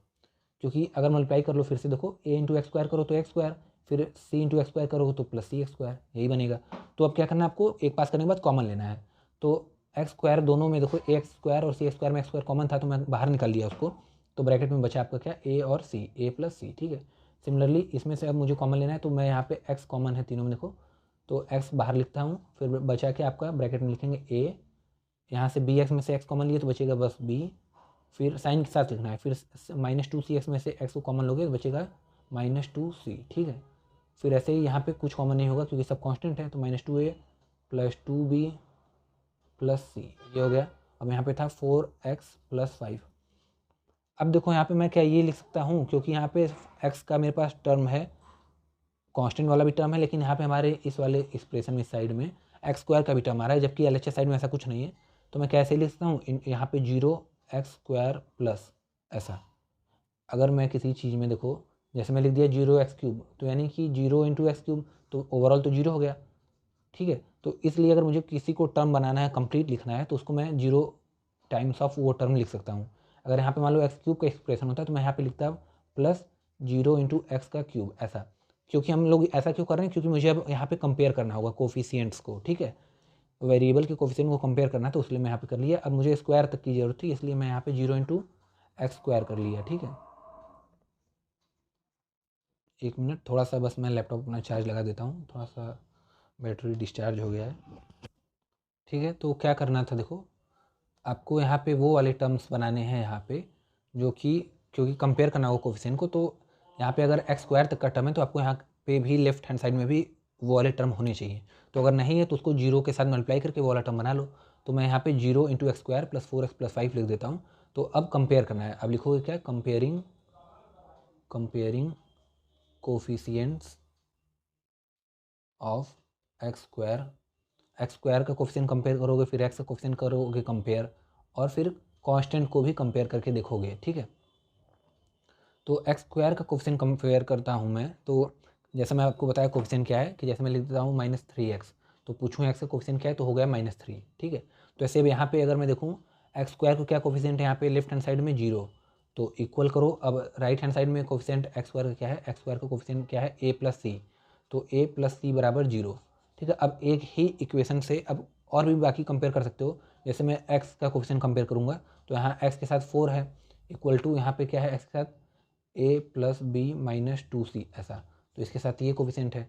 फिर सिमिलरली कांस्टेंट को हम लोग कंपेयर करेंगे कांस्टेंट के साथ, तो अब उतने की ज़रूरत नहीं है क्योंकि सीधे से हम लोग को पता है कि b की वैल्यू हम लोग फाइंड आउट कर चुके हैं, c की भी पता है, बस a की वैल्यू नहीं पता थी। तो a के लिए हम लोग एक नया यहाँ पे इक्वेशन जनरेट कर लिए, ठीक है। ओवरऑल इतना ओपन करने का मतलब ये था कि हम लोग को एक इक्वेशन मिल गया।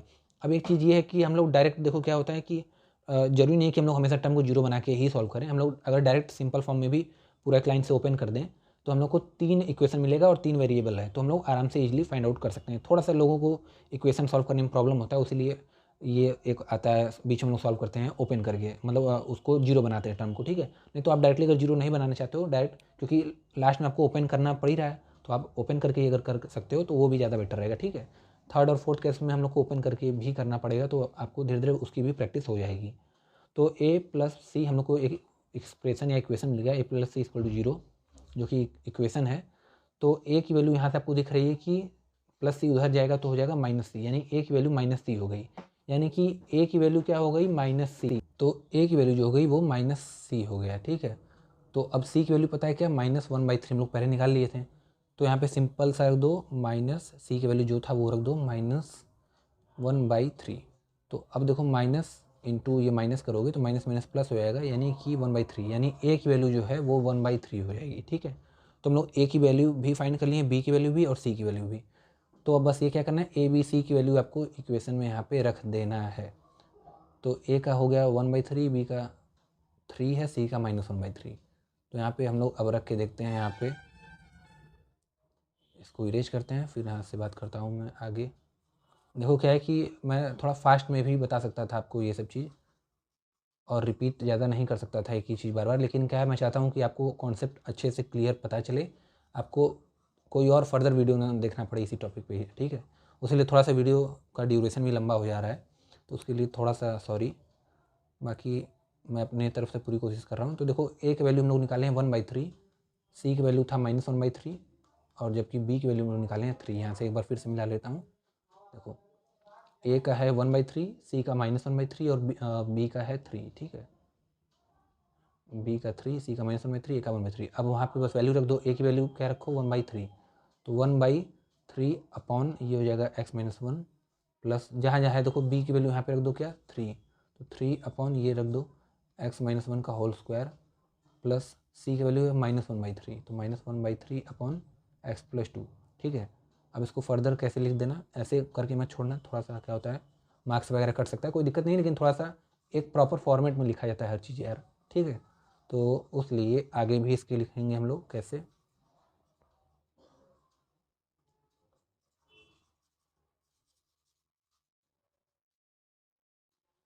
तो आगे लिखने का तरीका क्या है, यहाँ पे पहले ये वाला भी लिखते चलना साइड में, 4x + 5 अपॉन x-1 का होल स्क्वायर इंटू x+2 है ये, ठीक है ऐसा।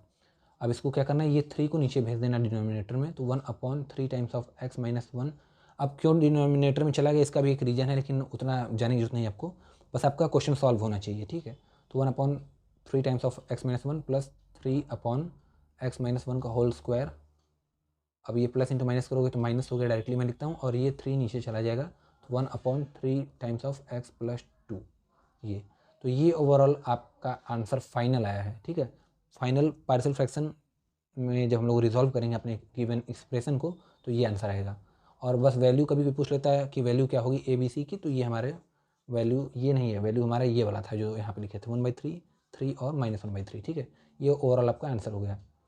तो ये हो गया कैसे रिजॉल्व करते हैं। अब अगर सिंपल सा मैं आपसे ये वाले क्वेश्चन की बात करूँ, जल्दी जल्दी बात करते हैं हम कि कैसे रिजॉल्व करेंगे पार्शियल फ्रैक्शन में। तो देखो ये भी आपका सेकंड केस है, कैसे यहाँ पे ये इसको अगर मैं बस ऐसे थोड़ा सा लिख देता हूँ x⁻³ x-1, तब आपको समझ में आएगा कि हाँ ये भी सेकंड केस है, क्योंकि फैक्टर तो लीनियर है। देखो x⁻1 यहाँ भी है, x⁻1 यहाँ भी है, और रिपीट कर रहा है। x वाला जो पावर है, जो फैक्टर है बेसिकली, वो 3 बार रिपीट कर रहा है, तो ये लीनियर फैक्टर रिपीटिंग केस हो गया, सेकंड केस। तो इसको मैं ऐसे लिखूंगा, इसको सॉल्व करने के लिए a/एक बार बस x लिखूंगा प्लस b/x² लिखूंगा। धीरे धीरे इसका जो पावर हो बढ़ाते चलना, अप टू ले जाना यहाँ तक, जहाँ तक आपके डिनोमिनेटर में गिवन हो, ठीक है। तो c अपॉन एक्स क्यूब, ठीक है, ये कंप्लीट हो गया। अब d upon x minus one ये हो जाएगा एक्स माइनस वन। तो अब इसको फर्दर हम लोग सॉल्व करते हैं। वन अपॉन एक्स क्यूब, एक ये हो गया, एक minute, one upon x cube then x minus one equals to ये वाला। अब आपको एलसीएम लेना है सबका, तो मैं बताया शॉर्ट ट्रिक कि ये साइड में जो लिखा है वही आप कॉपी कर देंगे। तो एक्स क्यूब एक ये हो गया आपका फैक्टर और दूसरा हो गया एक्स माइनस वन, ठीक है, ये आपका हो गया एलसीएम। तो अब वही वाला मेथड फिर से कि ए के पास एक्स है, देखो एक्स क्यूब कैसे लिख सकता हूँ हम लोग, कैसे एक्स इंटू एक्स, ठीक है। तो ए के पास यहाँ पे देखो एक्स है, तो हम लोग और एलसीएम में हमारा ये इतना टर्म है और एक्स माइनस वन है, तो एक ही एक्स है, तो ए के पास ये दो टर्म एक्स स्क्वायर नहीं है और एक्स माइनस वन नहीं है, तो इसके पास ये टर्म दे दो, तो एक्स स्क्वायर हो जाएगा और एक हो जाएगा एक्स माइनस वन टर्म, ठीक है। फिर प्लस बी के पास क्या है, देखो एक्स स्क्वायर है, यानी कि इतना टर्म है बी के पास एक्स स्क्वायर, तो ये एक एक्स नहीं है और एक्स माइनस वन नहीं है, तो बी के पास एक एक्स दे दो और एक एक्स माइनस वन दे दो। प्लस सी के पास देखो कंप्लीट एक्स स्क्वायर है, ये वाला टर्म जो है ये तीनों एक्स स्क्वायर कंप्लीट है, एक्स क्यूब सॉरी, सी के पास एक्स क्यूब कंप्लीट टर्म है, सिर्फ एक्स माइनस वन टर्म नहीं है, क्योंकि एल सी में देखो ये है, तो सी के पास एक्स क्यूब है, एक्स माइनस वन नहीं है, तो एक्स माइनस वन दे दो। और डी के पास यहाँ पे एक्स माइनस वन है, देखो ये एक्स माइनस वन है लेकिन एक्स क्यूब नहीं है, तो डी के पास एक्स क्यूब मल्टीप्लाई कर दो ऐसे, ठीक है। तो ये हो गया आपका नेक्स्ट स्टेप। अब अगले स्टेप पे जाने के लिए क्या करेंगे, इसको इरेज करेंगे यार, तभी तो लिख पाया जाएगा, ठीक है। तो फिर अब क्या करेंगे, ये डिनोमिनेटर को कैंसिल कर देंगे क्योंकि सेम एलसीएम है, तो अब one equals to A times of x square into x minus one plus B times of x into x minus one plus c times of x minus one plus d times of x cube, ये हो गया। अब इसको further solve करने के लिए क्या है कि बारी बारी से जीरो बनाओ टर्म्स को, या फिर लास्ट में आपको ओपन करके ही सॉल्व करना पड़ेगा, क्योंकि सभी टर्म की वैल्यू आप फाइंड आउट, सभी ए बी सी डी में से कुछ की वैल्यू फाइंड आउट नहीं कर पाओगे बिना आप कंप्लीट ओपन किए उसको नॉर्मल सिंप्लीफाई किए, ठीक है। तो इसलिए हम लोग क्या करते हैं, इस बार डायरेक्टली ओपन कर लेते हैं और फिर इक्वेशन को सॉल्व करते हैं। बाकी आप जीरो बनाना चाहो तो किसी टर्म को जीरो बना भी सकते हो, थोड़ा सा ईजी हो जाता है, क्योंकि ऐसे फिर आपको फोर इक्वेशन बनेगा, तो फोर को सॉल्व करने में थोड़ा सा प्रॉब्लम हो सकता है। इसीलिए अब हम लोग क्या करेंगे, कुछ टर्म जो जीरो बन पा रहे हैं उनको जीरो बना लेते हैं। जैसे कि अगर मैं यहाँ पे देखो सी का वैल्यू, अगर मैं सी का टर्म जीरो बनाना चाहूँ, अगर यहाँ पे मैं एक्स की वैल्यू, अगर एक्स की वैल्यू वन रखता हूँ, तो वन माइनस वन ये होकर जीरो हो जाएगा। तो पुटिंग यहाँ पे लिखो, ये इक्वेशन इसको फर्स्ट बोलो, तो लिखोगे putting value of x equal to one in equation first, ठीक है। तो हो जाएगा यहाँ पे कोई एक्स का टर्म नहीं है, तो डायरेक्ट लिख देना वन, एक मिनट, लिखना one equals to A times of, क्योंकि एक्स की वैल्यू वन रख रहे हैं हम लोग, तो यहाँ पे वन का square then one minus one plus B times of one into one minus one plus c times of one minus one plus d times of one का क्यूब, ठीक है। तो अब वन इक्वल्स टू ये one है, यहाँ पे one equal to A times of one का स्क्वायर वन हो जाएगा, वन माइनस वन हो जाएगा zero, plus b time one into one minus one हो जाएगा जीरो, प्लस सी टाइम वन माइनस वन हो जाएगा ये zero, plus d times of one का क्यूब करोगे तो वन आएगा, वन के पावर इन्फिनिटी भी करोगे तो वन आएगा, ठीक है।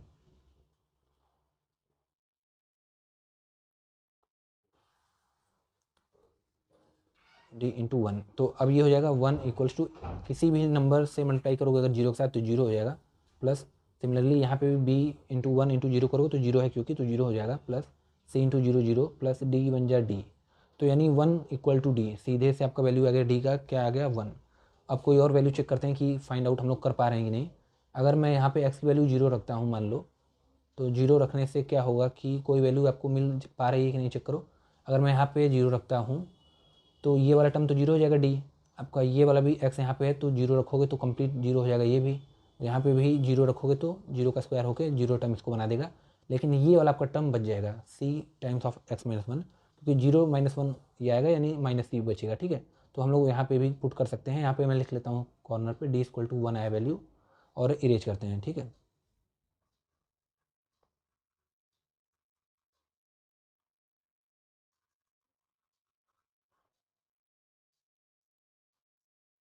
वैसे अगर आप थोड़ा सा आगे पढ़ोगे तो आपको मिलेगा कि वन पावर इन्फिनिटी जो मैं बात किया वो आपका एक इनडिटर्मिनेट केस है, ठीक है,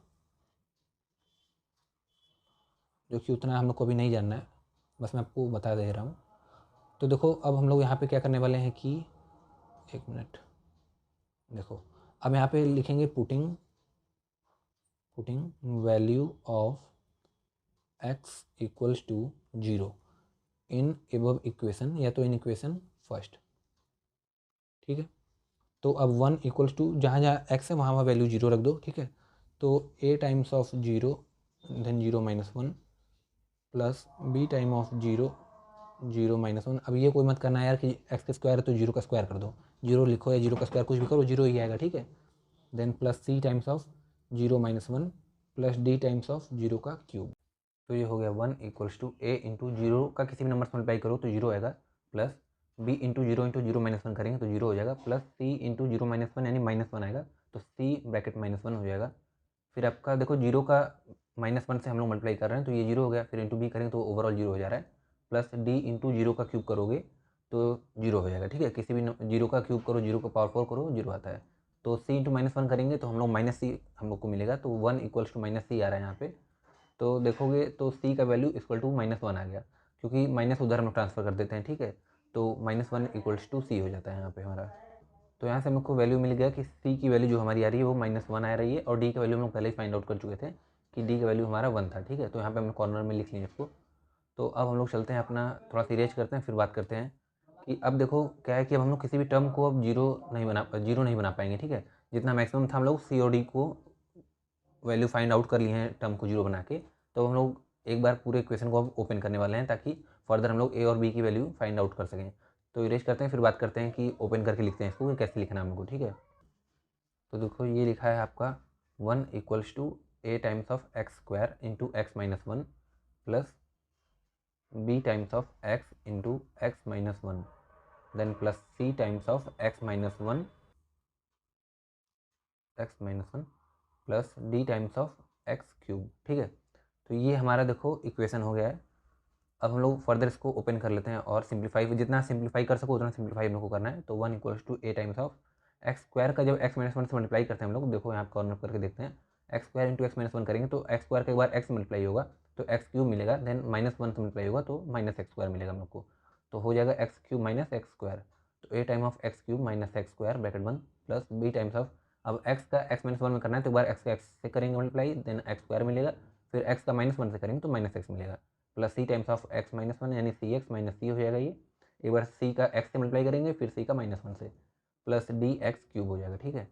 तो ये देखो अब हो गया 1 इक्वल्स टू, अब a का अंदर मल्टीप्लाई कर दो तो 1 इक्वल्स टू हो जाएगा a एक्स क्यूब, क्योंकि एक्स क्यूब से a मल्टीप्लाई किया हम लोग, फिर minus a into x square करेंगे तो माइनस a एक्स स्क्वायर मिलेगा हम लोग को, ठीक है। तो minus a X square plus b का एक्स स्क्वायर में मल्टीप्लाई करेंगे तो b एक्स स्क्वायर, फिर b का माइनस एक्स में करेंगे तो माइनस बी एक्स प्लस सी X minus C plus D X cube, ठीक है।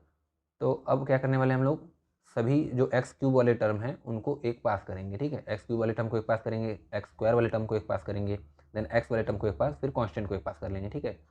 तो देखो अब एक पास कर लेते हैं सबको ताकि हम लोग को कॉमन निकालने में ईजी रहे, फिर हम लोग कोफिशिएंट को कंपेयर करेंगे, ठीक है। तो 1 equals to a x cube, फिर आपका देखो यहाँ पे डी एक्स क्यूब है, इसको पास लिख लो तो प्लस डी एक्स क्यूब हो गया, फिर माइनस ए एक्स स्क्वायर, अब कोई देखो एक्स क्यूब का टर्म नहीं है तो एक्स स्क्वायर का टर्म लिखो तो माइनस ए एक्स स्क्वायर प्लस ये आपका हो गया बी एक्स स्क्वायर, देखो यहाँ पे भी है तो प्लस बी एक्स स्क्वायर हो गया, फिर माइनस बी एक्स, एक minute, minus B x plus सी एक्स, फिर अब कांस्टेंट कोई टर्म है देख लो, यहाँ पे सिर्फ आपका बचा एक माइनस सी, ठीक है। तो ये आपका हो गया यहाँ तक। अब यहाँ पे क्या करना है आपको, सीधा सा कॉमन चेक करना है कौन कौन सा टर्म जो है वो कॉमन हम लोग ले पा रहे हैं, ठीक है। तो देखो यहाँ पे एक्स क्यूब अगर मैं कॉमन लेता हूँ तो ये हो गया एक्स क्यूब बाहर और a प्लस डी बच गया, दोबारा इसको मल्टीप्लाई करके देखना यही दोनों टर्म मिलेगा। यहाँ से एक्स स्क्वायर कॉमन लेता हूँ तो प्लस एक्स स्क्वायर कॉमन लिया तो हो गया ये b माइनस ए, इसको देखो मैं ऐसे भी लिख सकता था एक्स स्क्वायर कॉमन लेके माइनस ए प्लस बी, ठीक है। तो इसको बस मैं b आगे कर दिया, माइनस ए पीछे कर दिया, तो एक ही मतलब है, कोई उसमें प्रॉब्लम नहीं है, ठीक है। तो b माइनस ए हो गया, फिर यहाँ से x कॉमन लेता हूँ तो प्लस x कॉमन लिया तो c माइनस बी कर देता हूँ, ठीक है। क्योंकि आगे क्या होता है माइनस थोड़ा सा बेकार लगता है, उसलिए पीछे कर दिया उसको साइड में, ठीक है। प्लस तो प्लस एक्स कॉमन लिया तो सी माइनस बी हो गया ये, फिर माइनस सी हो गया। अब यहाँ पे जैसा मैं आपको बताया देखो एक्स क्यूब तक का टर्म है और लेकिन LHS में तो है नहीं, तो आपको यहाँ भी वहाँ पे ऐसा टर्म बनाना होगा। तो ऐसा टर्म बनाने के लिए 0 से मल्टीप्लाई करके वैसा वेरिएबल मल्टीप्लाई कर दो। तो इसको क्या लिख सकता हूँ मैं, 0 into x cube plus 0 into x square plus 0 into x plus 1, ऐसा, ठीक है। तो ये आपका यहाँ पे, एक मिनट, ये आपका टर्म हो गया, हम लोग बना लिए इसको, देखो ऐसा कुछ, ठीक है। 0 into x cube 0 into x square plus 0 into x plus 1। इससे क्या हुआ कि है तो यही वाला टर्म, लेकिन अब हम लोग को कंपेयर भी करना होगा ना, क्योंकि आगे मैं पिछले स्टेप में बताया था आपको, पिछले क्वेश्चन में कंपेयर करना होता है। तो कंपेयरिंग द कोफिशियंट्स, इसको लिखने से कोई हमारे वैल्यू चेंज नहीं हुआ है, क्योंकि 0 से मल्टीप्लाई किए एक्स क्यूब का तो 0 ही आया, ठीक है। सिमिलरली सब 0 है, बस 1 ही आपका बचेगा इसमें। तो कंपेयरिंग द कोफिशियंट्स किसका किसका, of x cube x square x और कांस्टेंट का, तो क्या आएगा देखो, कंपेयर करते हैं। तो यहाँ पे देखो एक्स क्यूब का कोफिशिएंट राइट हैंड साइड में a प्लस डी है, तो a प्लस डी है, तो a plus d equal to x cube का कोफिशिएंट एक्स क्यूब के साथ कंपेयर करना है LHS और RHS में। तो एक्स क्यूब का कोफिशिएंट यहाँ पे a प्लस डी है और यहाँ लेफ्ट हैंड साइड में एक्स क्यूब कोफिशिएंट 0 है, तो बराबर 0 कर देना, ठीक है। और यहाँ से फिर एक्स स्क्वायर को कोफिशिएंट कंपेयर करता हूँ, तो एक्स स्क्वायर का है b माइनस ए, तो b minus a equals to यहाँ पे कोफिशिएंट एक्स स्क्वायर का 0, तो 0 हो गया। तो यानी हम लोग को देखो यार 2 इक्वेशन यहाँ से हो गया काम, मतलब हम लोग को ए बी की वैल्यू फाइंड आउट करनी थी। तो यहाँ से मैं देखो यहाँ पे देख पा रहा हूँ कि b इक्वल टू ए दिया है, b minus a equal to 0 है, तो b इक्वल टू ए हो गया, ठीक है। तो इससे मुझे ये बात पता चली कि b और a की वैल्यू सेम आएगी, दोनों इक्वल हैं क्योंकि। और यहाँ से अगर मैं देखूँ तो a की वैल्यू क्या निकल के आ रही है, a इक्वल्स टू मुझे निकालना है, तो d उधर चला जाएगा 0 के, यहाँ प्लस है तो उस साइड माइनस हो जाएगा, तो a equal to minus d हो गया। यानी कि a की वैल्यू माइनस डी है और a की जो वैल्यू होगी वही b की वैल्यू भी होगी। तो मैं लिख सकता हूँ a equal to b equal to minus d, ठीक है ऐसा। तो अब d की वैल्यू हम लोग यहाँ पे निकाले हैं, देखो 1, ठीक है। यहाँ पे हाईलाइट करता हूँ वरना दिखा हुआ आपको, एक मिनट। d की वैल्यू 1 निकाले हैं, c का वैल्यू -1 है, तो d का वैल्यू 1 है, अगर d का वैल्यू इफ़ 1 है तो a की वैल्यू क्या हो जाएगी, माइनस डी है, तो a की वैल्यू हो जाएगी माइनस टाइम्स ऑफ d, यानी माइनस टाइम्स ऑफ d का वैल्यू ये 1 है तो 1, यानी a की वैल्यू -1 हो गई, तो b की वैल्यू भी क्या हो जाएगी, क्योंकि दोनों बराबर हैं, यहाँ से देखो b इक्वल टू a है तो b की वैल्यू भी -1 हो जाएगी। तो ओवरऑल वैल्यू मिल गया a का और b का वैल्यू -1, c का वैल्यू, d का वैल्यू, d का वैल्यू हो गया क्या आपका 1 और c का वैल्यू -1 निकाले थे हम लोग शायद, यहाँ से देख लेते हैं, यस c की वैल्यू यहाँ से -1 है। तो अब फाइनल इक्वेशन में हम लोग रख देंगे ए बी सी का वैल्यू -1 है और डी का 1 है, ठीक है। ए बी सी का -1 है, डी का 1 है, यहाँ पे बस पुट कर दो। तो उसको यहाँ से मैं यहाँ से अगर ऊपर इक्वेशन लिखता हूँ फिर से, तो ये हम लोग लिख सकते हैं ऐसे, देखो 1 upon x cube into x minus 1 है अगर, तो इसको मैं लिख सकता था ऐसे फॉर्म में, A upon x plus B upon X square plus C upon x cube plus D upon X -1।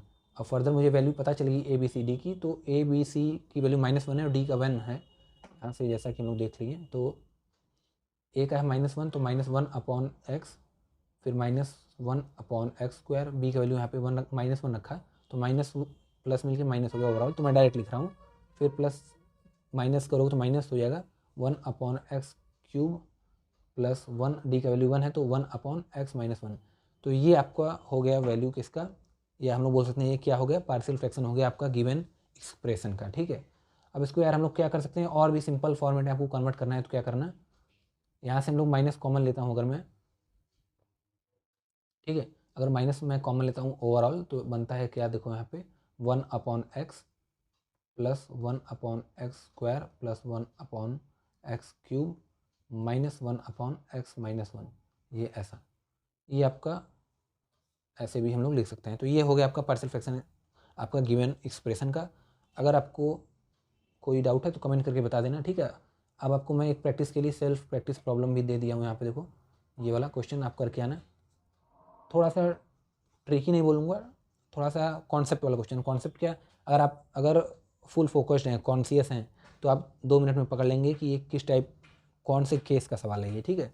ध्यान से क्वेश्चन देखो क्या है गिवन कि x+3 अपॉन x+3 का स्क्वायर इंटू x+1 है, ठीक है। यहाँ पे देख सकते हो आप लोग, यहाँ पे फैक्टर का स्क्वायर है यानी कि रिपीट कर रहा है, तो रिपीटिंग लीनियर वाला केस सेकंड है कि केस फर्स्ट है कि कैसा है, आप मुझे सॉल्व करके ये वाला क्वेश्चन और एक जो फर्स्ट क्वेश्चन दिया था सेल्फ प्रैक्टिस प्रॉब्लम में, वो करके आंसर कमेंट कर देना, सही होगा तो मैं उसको पिन कर दूंगा, ठीक है। और अगर फर्दर कोई भी डाउट है अगर रिलेटेड वीडियो से तो डू कमेंट, और अगर वीडियो अच्छी लगी हो यार तो शेयर कर देना, वीडियो को लाइक कर देना, चैनल को सब्सक्राइब कर देना। Thanks for watching. और वीडियो की ड्यूरेशन थोड़ी सी बड़ी होगी तो कोई प्रॉब्लम नहीं यार, कोशिश किया हूँ कि आपको थोड़ा सा अच्छे से समझा पाऊँ एक एक पॉइंट, इसीलिए थोड़ा सा वीडियो का लेंथ लंबा हो गया है, तो उसके लिए कोई ये कोई प्रॉब्लम नहीं है ऐसा, ठीक है। तो मिलते हैं यार ऐसे ही नेक्स्ट इंटरेस्टिंग वीडियो में, तब तक के लिए ओके बाय।